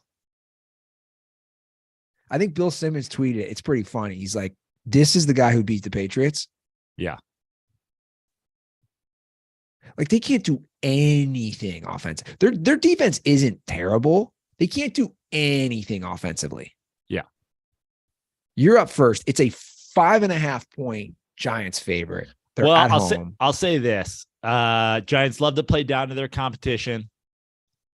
If Nick Foles is going to have a fucking redemption game, it'll probably be against the New York Football Giants. That being said, I am taking the Giants for one reason and one reason alone, and that is I think that this Giants team is extremely well coached. They need to win to get in. It's at home. This game, I think that everybody understands how important this game is, and I'd like to think that I'd like to think we have our coach for the next 15 years, and by the end of it, we're not going to be talking anymore about this Giants team losing the teams that they shouldn't. We did it already with Detroit. It's the only reason we're in this situation. The Giants win. The Giants cover. The difference between the Giants and the Minnesota Vikings is real teams don't give up 33 points to the Colts. Giants win and cover. I just, from my vantage point, it's like, how many points can the Colts score? I just like, I'm basically saying this. I don't Giants doing what the Giants love to do, kind of getting healthy late in the year. Suddenly this pass rush is coming on. Everybody came on Thibodeau bust. Here we go. I don't see the Colts scoring. Jesus Christ, shut up, Siri. I don't see the Colts scoring more than 13 points. I'm taking the Giants too. I can't take them after that last game. All right, moving right along. Again, same picks. Saints, Eagles. It's in Philly. Eagles are 6.5-point favorites.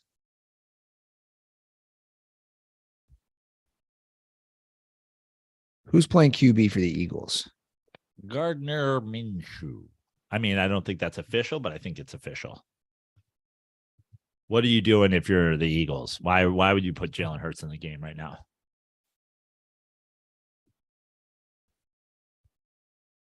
Yeah, so he missed practice. He's trying to play, though. Jalen Hurts will push to play week 17 versus Saints. Might be our first different pick here. I don't know. I just think the Eagles have their D didn't play the best last week, but they're pretty solid all the way around. Andy Dalton. Do I trust him enough? I don't. I'm going to go Eagles win and cover. I think that the Eagles have a great shot of winning this game, and no matter who's playing quarterback, and winning it by a touchdown, no matter who's playing quarterback. That being said, I'm going to go backdoor Dalton. We got ourselves a different pick. I think that I'm going to say this. This is not about the Eagles this week. And I'm going to make a prediction right now. Gardner Minshew starts this game. And I think if the Eagles were smart, Gardner Minshew starts this game. I think the Eagles are downplaying this Jalen Hurts injury. Interesting. And I think this Jalen Hurts injury is the wild card in the NFC playoffs. Interesting. Okay. We finally have a different pick. Don't. Andy Dalton's going to burn me. That'll be how it is. But hey, it's all right. All right. Panthers, Bucks.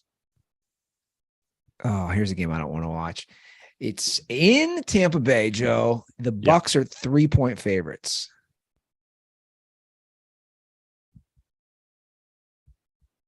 What do you think? A lot of people like the Panthers in this game. I like the Panthers' chances to win this game.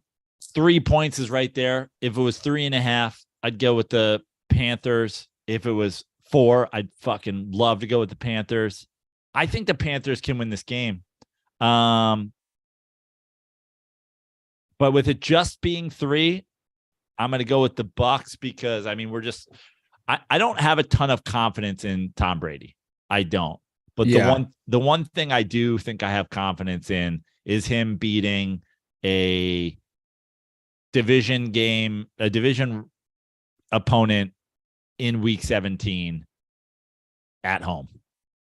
Yeah. Me too. I look, he's burned me a lot, but like this is just one of those clinch the playoff right here. And they would clinch it. Is anybody but Bucs fans and Matty Goldberg and former like Patriots people? Is anybody rooting for Tom Brady? Like, I'm definitely rooting for the Panthers. Like, I want havoc. I certainly don't need Tom Brady. Like, who gives a shit about we get the Bucs limping into the playoffs at fucking 7-9 or whatever, 7-10, 8-10. Oh, it sounds terrible. Yeah, we're both taking the Bucs. 7-10, I guess it would be. All right, Browns, Commanders. This is an interesting spread. It's in DC. The Browns are 2-point dogs, so the Commanders are only 2-point favorites here. They've gotten 0 boost from Deshaun Watson. 0. Deshaun Watson. I don't know if it's what's your take on Deshaun Watson like next year? Do you think Deshaun Watson become a top 10 quarterback in the league ever again? I don't know. I don't know either. I like to think he does. I liked Deshaun Watson so much. He was so good. He's a really, really good dynamic player. Very much the way I feel like at least the Texans, and I criticize, I was very critical of obviously the Bill O'Brien and Texas, but the one thing I liked about Deshaun Watson's play early on was, to me, they used him the way I think you should use these modern quarterbacks who can run, which is like they mostly were just drop back passing. Yeah. And then he had scrambling ability, but they weren't running a whole lot of spread option plays with Deshaun Watson. And I just think he's a really, really, really, really good quarterback. I mean, I would say at one point he was borderline top 5 quarterback in the NFL. Yeah, for sure. He was great. Yeah, I mean, their offense is just bad. Now, I don't like that Carson Wentz is starting. Is Carson Wentz starting? I believe he is. It's like you have 2 bad offenses. I guess that's why the spread is 2. Now, the playoffs are on the line for the Commanders. The Browns are already out. Both teams have defenses that can hold up very well. Wentz, here's my concern. This like reeks of like a Wentz awful turnover late in the game, fumble, scoop and score type of play, you know? Yeah. But also like, I don't trust the Browns. This is what this game comes down to for me. Who do I trust more? Deshaun Watson or Carson Wentz? Yeah. To me, well, I'm gonna let you're first or I'm first? I'm first. Okay. If I'll just say it. If Taylor Heineke was the quarterback, I'd take the Commanders. I want to say Redskins, whatever. I'm going to take the Browns now because I just don't trust Wentz. To me, what it comes down to is who do I trust more, Ron Rivera or Stefanski? And I trust Rivera. But that being said, while you were deciding, I was like, you know what? I was on the fence. I'm in a pick'em league. I was on the fence as to who I even take to win this game. Sure.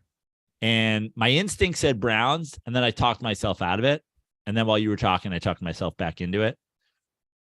I like Ron Rivera. I feel like he gets them prepared to play. I feel like they stick around and give themselves a chance. But something about, I don't know, that blank instinct told me the Browns win this game, and I just switched it. I think the Browns win the game. So you agree with me?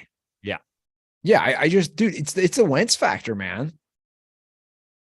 I'm just picturing him just buckling as he gets hit and the ball, rolling out. And the Browns I'm picturing him taking a shotgun snap, dropping it, somehow avoiding the pass rush while he picks it back up. And you're like, this is amazing. And then he throws it right to a linebacker. Yeah, I can see that too.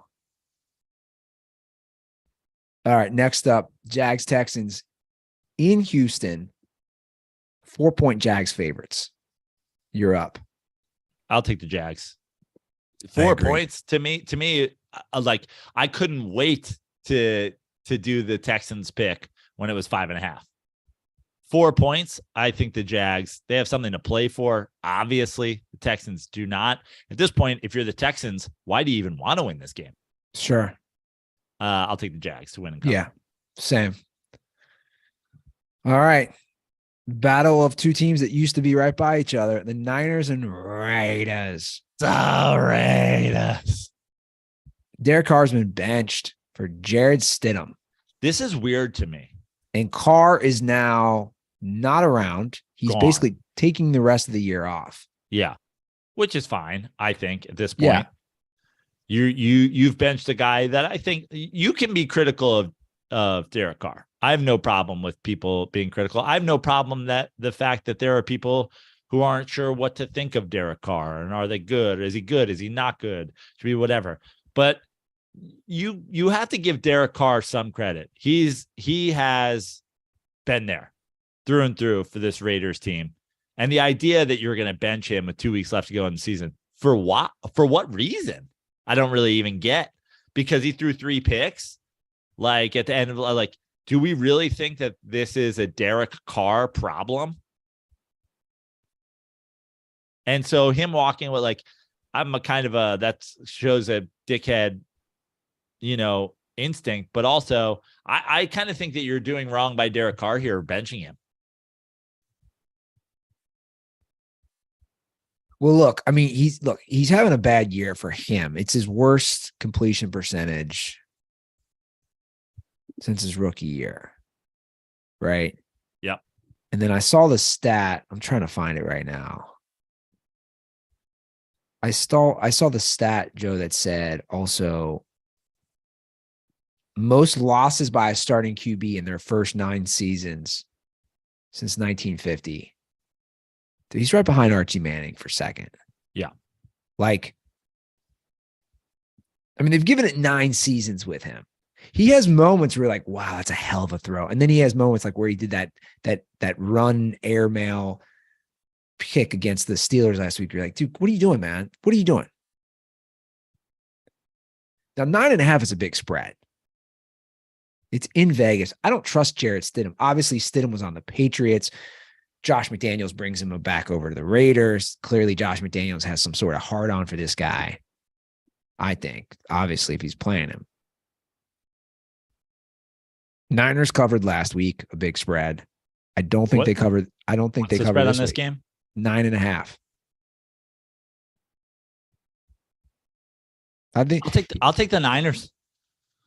I'll do it. I'll take the Niners to fucking. I mean, again, okay. If this is Derek Carr, and this is what I think, like, my only concern is that the players like Carr and then they don't play as well. Yeah, or just like you're gonna trot out a guy there who hasn't seen a ton of NFL action against a team that's just absolutely pins their ears back and tries to fucking murder quarterbacks. Yeah. I think I don't love it. It's so big, but I'll take the Niners. Let me say this, because I've been a Carr defender over the podcast. And this is something where, a lot of our listeners tend to take things that I'll say and be like, oh, you fucking love Derek Carr and you fucking hate Kirk Cousins. And here's what I'll say. Those guys, remarkably similar, in my opinion, as players. Kirk Cousins, probably a little bit better, if at all, in my opinion, on the eye test than Derek Carr when you consider the teams that both have had to play for and the surrounding cast that they have had. The difference is, I think Derek Carr has gotten hate his whole career, while people have wildly and incorrectly sucked Kirk Cousins' dick. Whereas I really feel like remarkably close. Interesting. And it's like that's the thing. Do I like Derek Carr better than Kirk Cousins? No. What I hate is that year in and year out, people try to convince me Kirk Cousins is a fucking MVP candidate. Yeah. He's not. Nor was Derek Carr. Derek Carr, I think, got an MVP vote one year, but it's like these guys are remarkably similar. Well, you texted me when we were discussing this yesterday for our next game, and you said Derek Carr to the Jets would be a nice little move for probably both parties. It's a no-brainer, in my opinion. Yeah. To me, Derek Carr, they're talking about, they're going to try to trade Derek Carr. I don't think they will. They'll probably end up having to cut him. I don't think if a team is smart, there's not a ton of teams out there that you're going to want Derek. You're so sure that Derek Carr makes you better that you give up things. And I think the financials of it, the Raiders know if teams are smart, they'll just wait and let them cut. But like, to me, I think, listen, I'm a Derek Carr fan to the point where it's like I wouldn't hate Derek Carr to the Giants. I think Daniel Jones has earned at least, some sort of consideration, especially with the wide receivers that he's had to play with this year. But the Jets, Derek Carr to the Jets to me is like a fucking no-brainer. I'll say this right now. I fucking shake in my boots about the Kyle Aronofsky bet if the Jets get Derek Carr. Interesting. I'm just like, I'd be at that point. I'd be talking to Kyle about how to manage. Like, I would be for sure Derek Carr wins 10 games there next year. Well, the Jets have gone back to Mike White. He's coming off the injury list. They're in Seattle. Must win for both the Hawks and the Jets. You're up first. The Jets are 1.5 point favorites. In Seattle. I'm going to take the Seattle Seahawks to win the game. It's an interesting spread. Why is that? Yeah. I actually like Mike White returning to the Jets, but I don't like it in Seattle. Yeah. I'm going to go with the Hawks as well. They're at home. I'm just not going to do that. All right. We both got Seattle there. All right. Vikings, Packers. In Green Bay. All these games are so important. Another must win for the Packers. I hate this half point. They're 3.5 point favorites. I've been waiting desperately to talk about this. Through the years. So real quick, I've literally been holding on a pee for like an hour. I don't know what's going on with me. Okay. I also don't want to really. Okay. You want to go piss? I'll piss. You can start your rant. I'll be gone for 90 seconds. You start your rant. I'll be back. I'll catch most of it. Okay.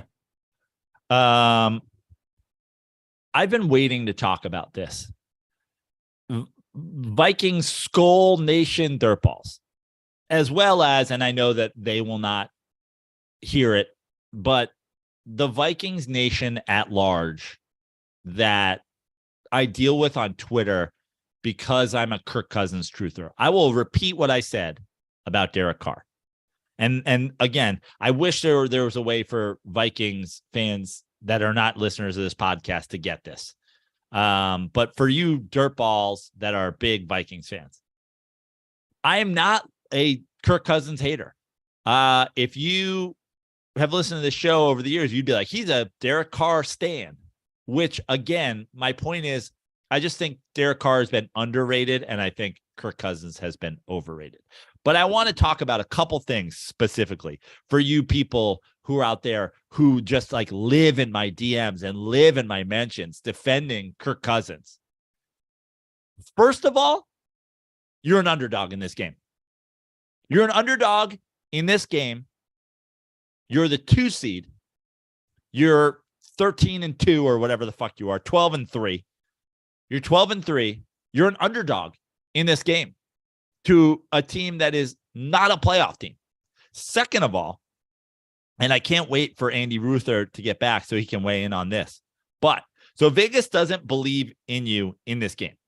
You're not a 2-point underdog. You're not a 1.5 point underdog. You're a 3.5 point underdog to the Packers, who have a losing record. Vegas, like myself, does not believe in you.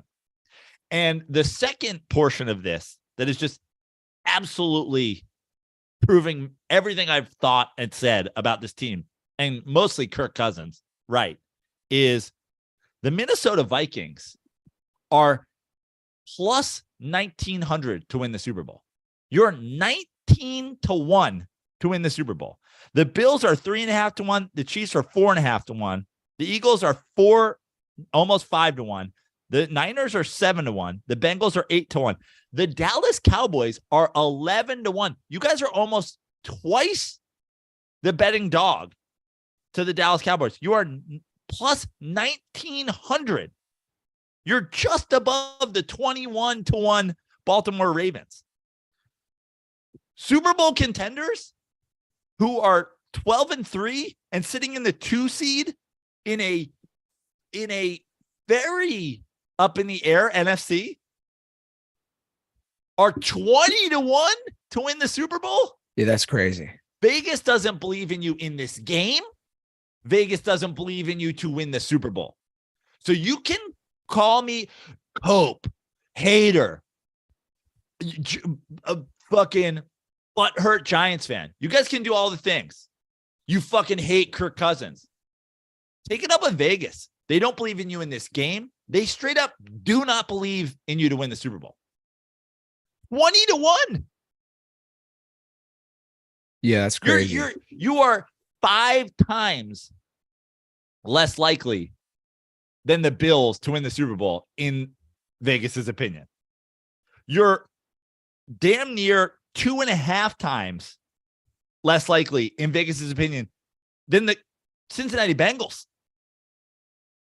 You're nearly 3 times less likely in Vegas's opinion to win the Super Bowl as the San Francisco 49ers, who sit behind you and are starting Brock Purdy. You guys could call me a hater all you fucking want. But guess what? The people who make millions of dollars a year, if not billions of dollars a year, making these predictions also don't fucking believe in you. Suck Kirk Cousins, unvaccinated dick, all you guys want. It's not me. It's people with a fucking brain who know football. Well, with all that being said, 3.5 is tough.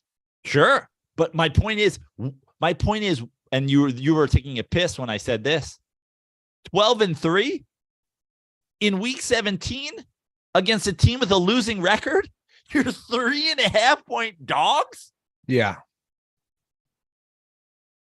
I know. Tell me in what world the currently 2 seed Kansas City Chiefs have to go on the road to the 7-8 Raiders this week and are 3.5-point dogs. Yeah, no, I feel you. Because the Chiefs are good and you're fucking not. Well, here's my take. That half point is killing me. Sure. It's just killing me. Well, there's a reason. First of all, there's a reason that the spread is what the spread is, and that's to get equal bets on both sides. So but the bottom line is Vegas doesn't believe in you to win this game, just outright. Yeah. And that's where I'm at. I'm like, there's a good chance the Packers win this game. They're the odds-on favorite. But that half point, I think they win by like 2 or 3 points. I'm going to take the Vikings to cover. I am going to take the Packers, even though I agree with every single thing you just said for a number of reasons. 1, let's have some different picks. 2, okay. Fuck all Vikings fans and your fucking team. Fuck you guys. I'm fucking sick and fucking tired of you guys. Stop acting as if I'm a man who's lost his goddamn mind. Go fucking write DMs to fucking this Caesar's sportsbook line maker. He thinks you guys fucking stink.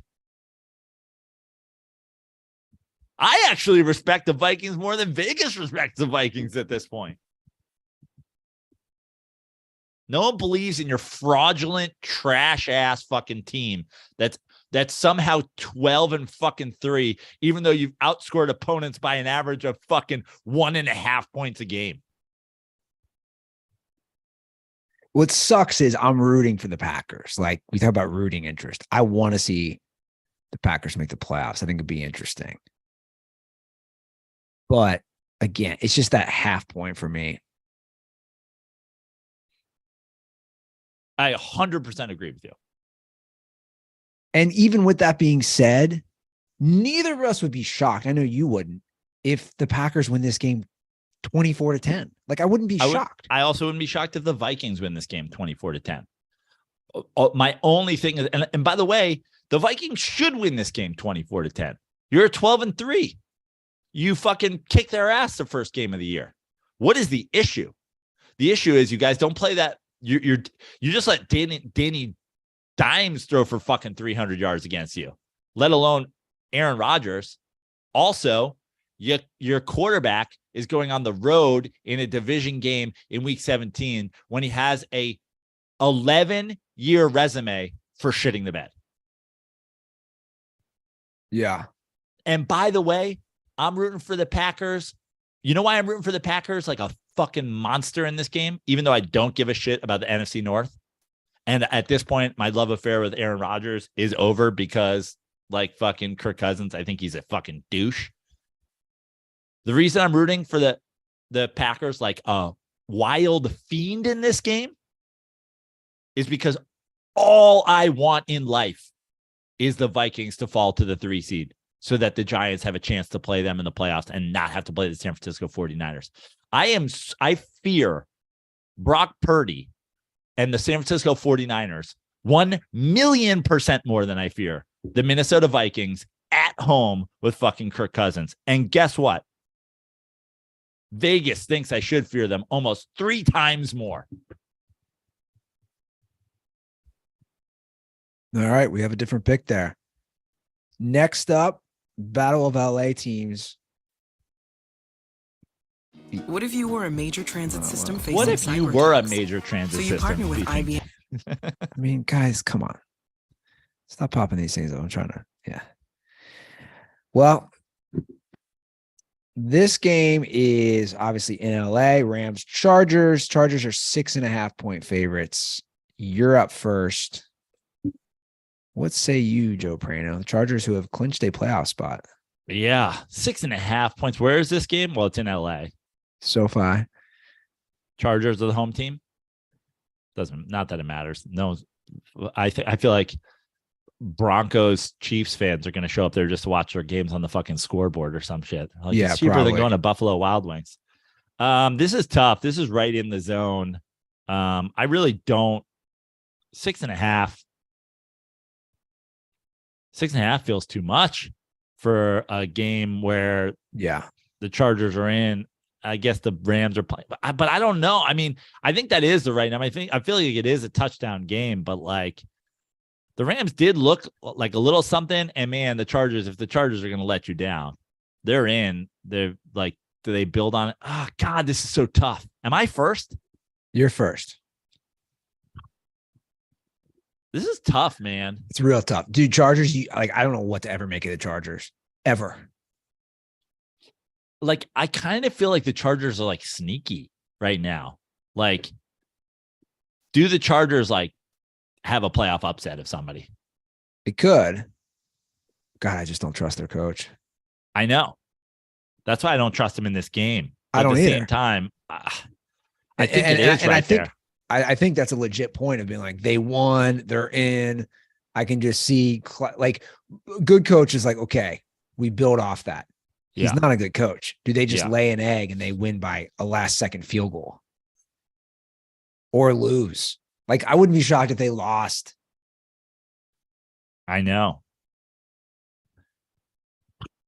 And I also wouldn't be shocked if Justin Herbert threw for 3 touchdowns and they won 28-10. I mean, that's what I'm going to do. I'm going to take the Chargers. I think 6.5 seems too big. We go back to the thing. It's like, everything in my gut's telling me to take the Rams. So I'm reversing my gut. So I was at first going to take the Rams, and the more I started thinking about them, and it's at home, and I'm like, dude, come on. This is where Herbert puts up some points. The Rams whooped ass last week. We were both on the Rams when the conversation started, and we somehow both talked ourselves into the Chargers. Now I'm fucking certain the Rams win the game. I know. The way we've talked ourselves into this. I know. All right, we're both on Chargers. Sunday Night Football. Steelers, Ravens in Baltimore. Ravens are 2.5-point favorites. Who's playing QB?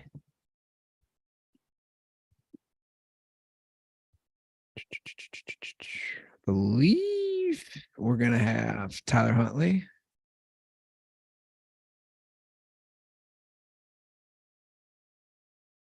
So he missed practice again today. We're talking about Lamar Jackson. I'm sorry. Right. The goal is to get him back this season.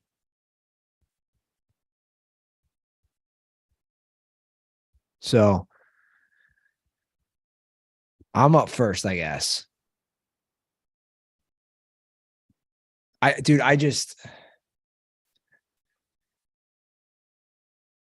don't trust the Steelers team enough on the road. I just don't. I think it sets up for that Bengals Ravens game, especially if the Bengals lose, deciding the division, the final game of the year. I'm gonna take the Ravens to win and cover at home. Dude, I've been back and forth on this fucking Steelers team the whole year. I would love to see if I got a Steelers game right this season. I think I got maybe one or two early when I went backdoor pick it on you. Yeah, you got it wrong last week. I got it wrong last week. Yeah, I mean, I just thought I thought they were overhyping the like, oh, Franco Harris died. They were going to rally for him. I was like, yeah, who gives a shit? But they did. They played well. And I will say this again. One of the few guys I did watch in college was Kenny Pickett because for those of you guys who are unaware, Eddie Ift, big Pitt football fan. It's like the one thing he cares about in sports. And so on the road, we watch a lot. And I like Kenny Pickett. And I think Kenny Pickett is going to be a nice little quarterback for them when they put together a little bit of a roster around him. And unfortunately, it makes me want to pick him in this game because I feel like this is where you solidify yourself as their quarterback going into next year. You go on the fucking road and you beat the Ravens. And both coaches, in my opinion, good coaches, both coaches, in my opinion, maybe overhyped over the years as to exactly how good they are. Huntley makes me want to take the fucking Steelers as well. But again, I just think it's playing for the division here. Although Pittsburgh playing for an opportunity to stay in the playoff hunt. And if they lose, it would be Tomlin's first ever losing season. If it was 3.5, I'd be on my boy backdoor Kenny. But 2.5, I do feel like I see a Justin Tucker 49-yarder to win the game. Yeah, I'm gonna go with the Ravens as well. Yeah, it's just I'm not gonna go against the Ravens on a home Sunday night game. Which brings us to this Monday night battle where we will be attending. I mean, you talk about like how similar. What's the stat? And I think I'm right. I think Burrow has 39 total touchdowns.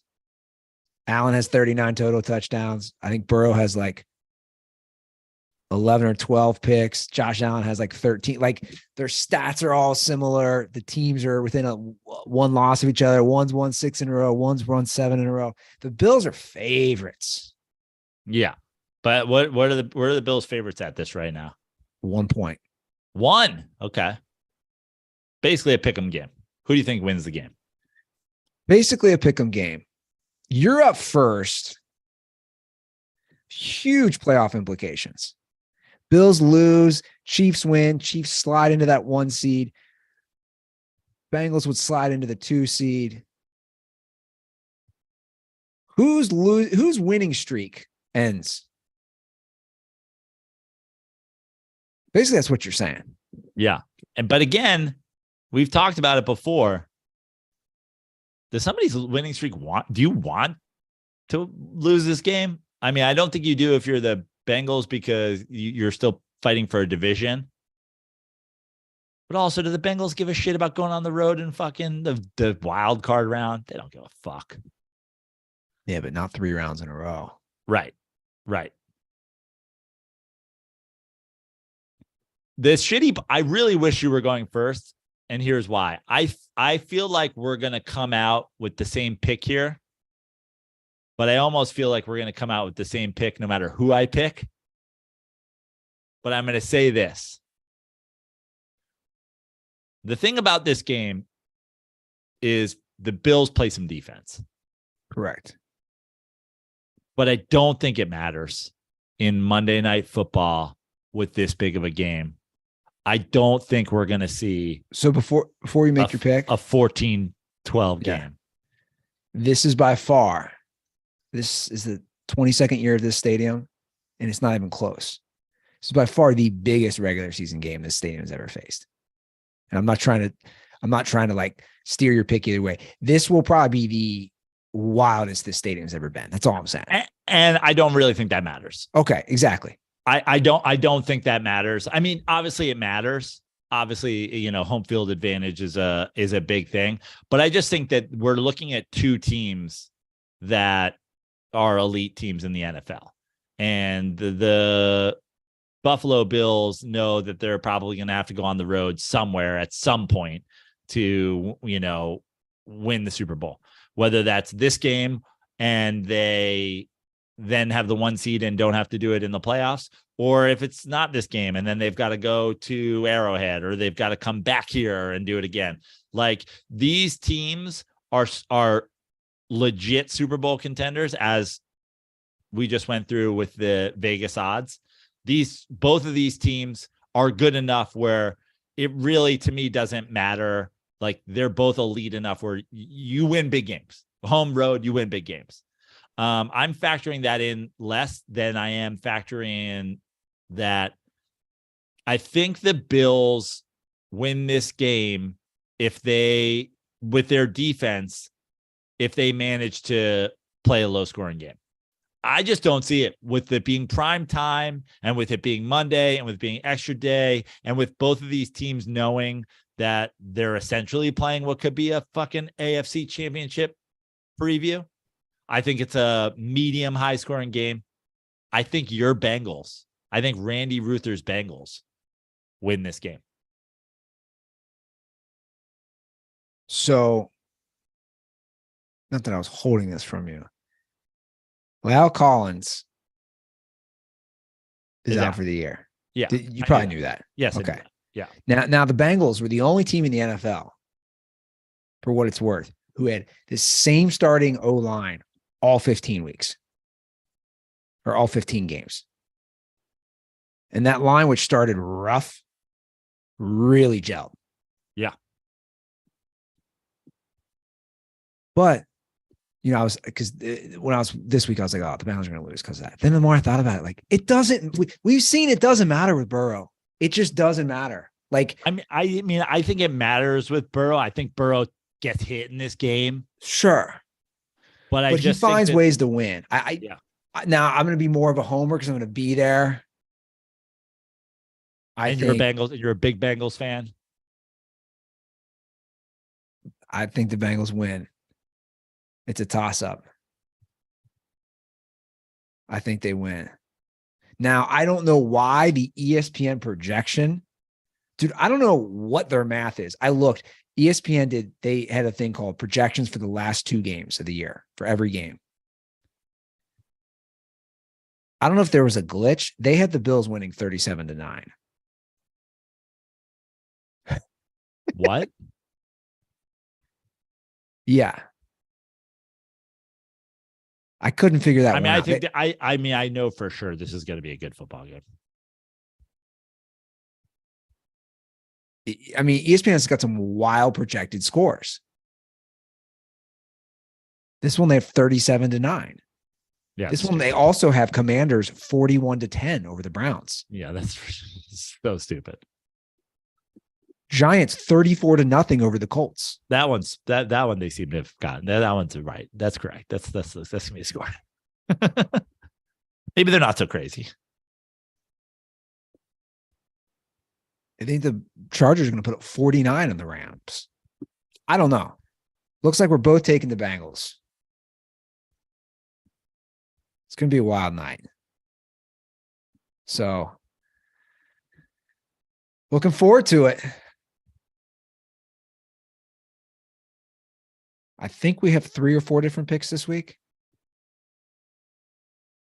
Yeah, I don't love them. I don't love them this week. I felt way more confident last week.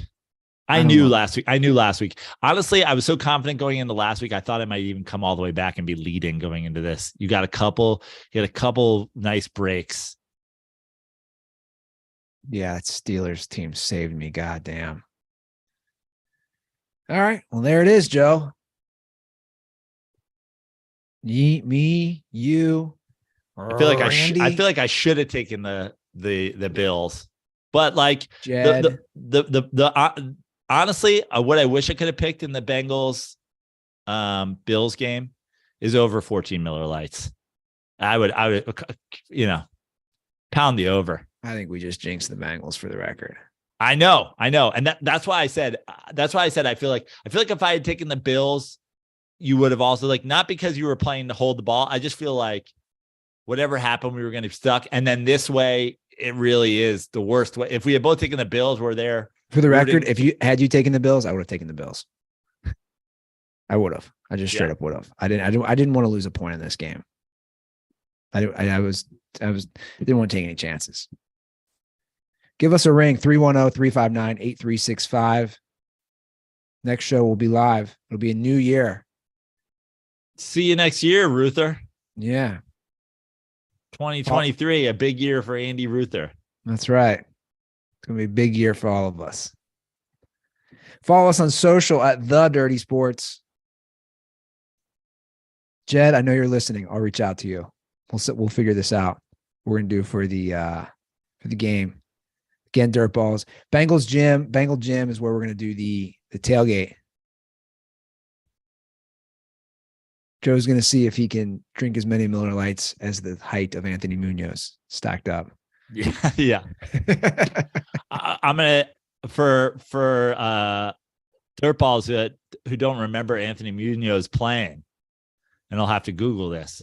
I plan on having, and I'm going to do it responsibly because it's going to be a long day for the good folks in Miller Lite. It's going to be a long day. There's a tailgate. There's a full game. I will consume these Miller Lights responsibly, but I think the over-under number is Anthony Munoz's jersey numbers combined. Oh, wow. I like that. Joe, you got shows, you got social. I do. At Joe Praino on all social media. Please follow me, guys. At this point, booking shows is, how many people follow you on social media? I wish I wasn't even on social media. I wish I could say I'm not on social media. Don't follow me. Unfortunately, for the stand-up comedy career, I have to. So if you're out there and you're listening, you've heard me say it a million times, but you still never did it. Follow me at Joe Praino on Instagram, on TikTok, at Fix Your Life on Twitter, where I remain, and come out and see a show. JoePraino.com/shows. There's already some shows booked for New York. More will be booked soon. So if you don't see one there that suits your schedule, keep your eye on it. More shows being booked soon. Vegas, 16th to the 22nd. Let's play some golf. Come see a show. Let's play some blackjack. Let's play some craps. Let's do the thing. Let's play some poker. And then, of course, headlining Dead Crow Comedy Club, Wilmington, North Carolina. Get those tickets if you're down in those parts. Sketch Fest and in San Francisco and other stuff in February. But let's focus on January right now. Get your tickets to January shows. All righty. That is our show. We'll see you guys in the new year. Have a lovely holiday and New Year's Eve and New Year's Day weekend. And we'll see you on Monday once again. And as always, stay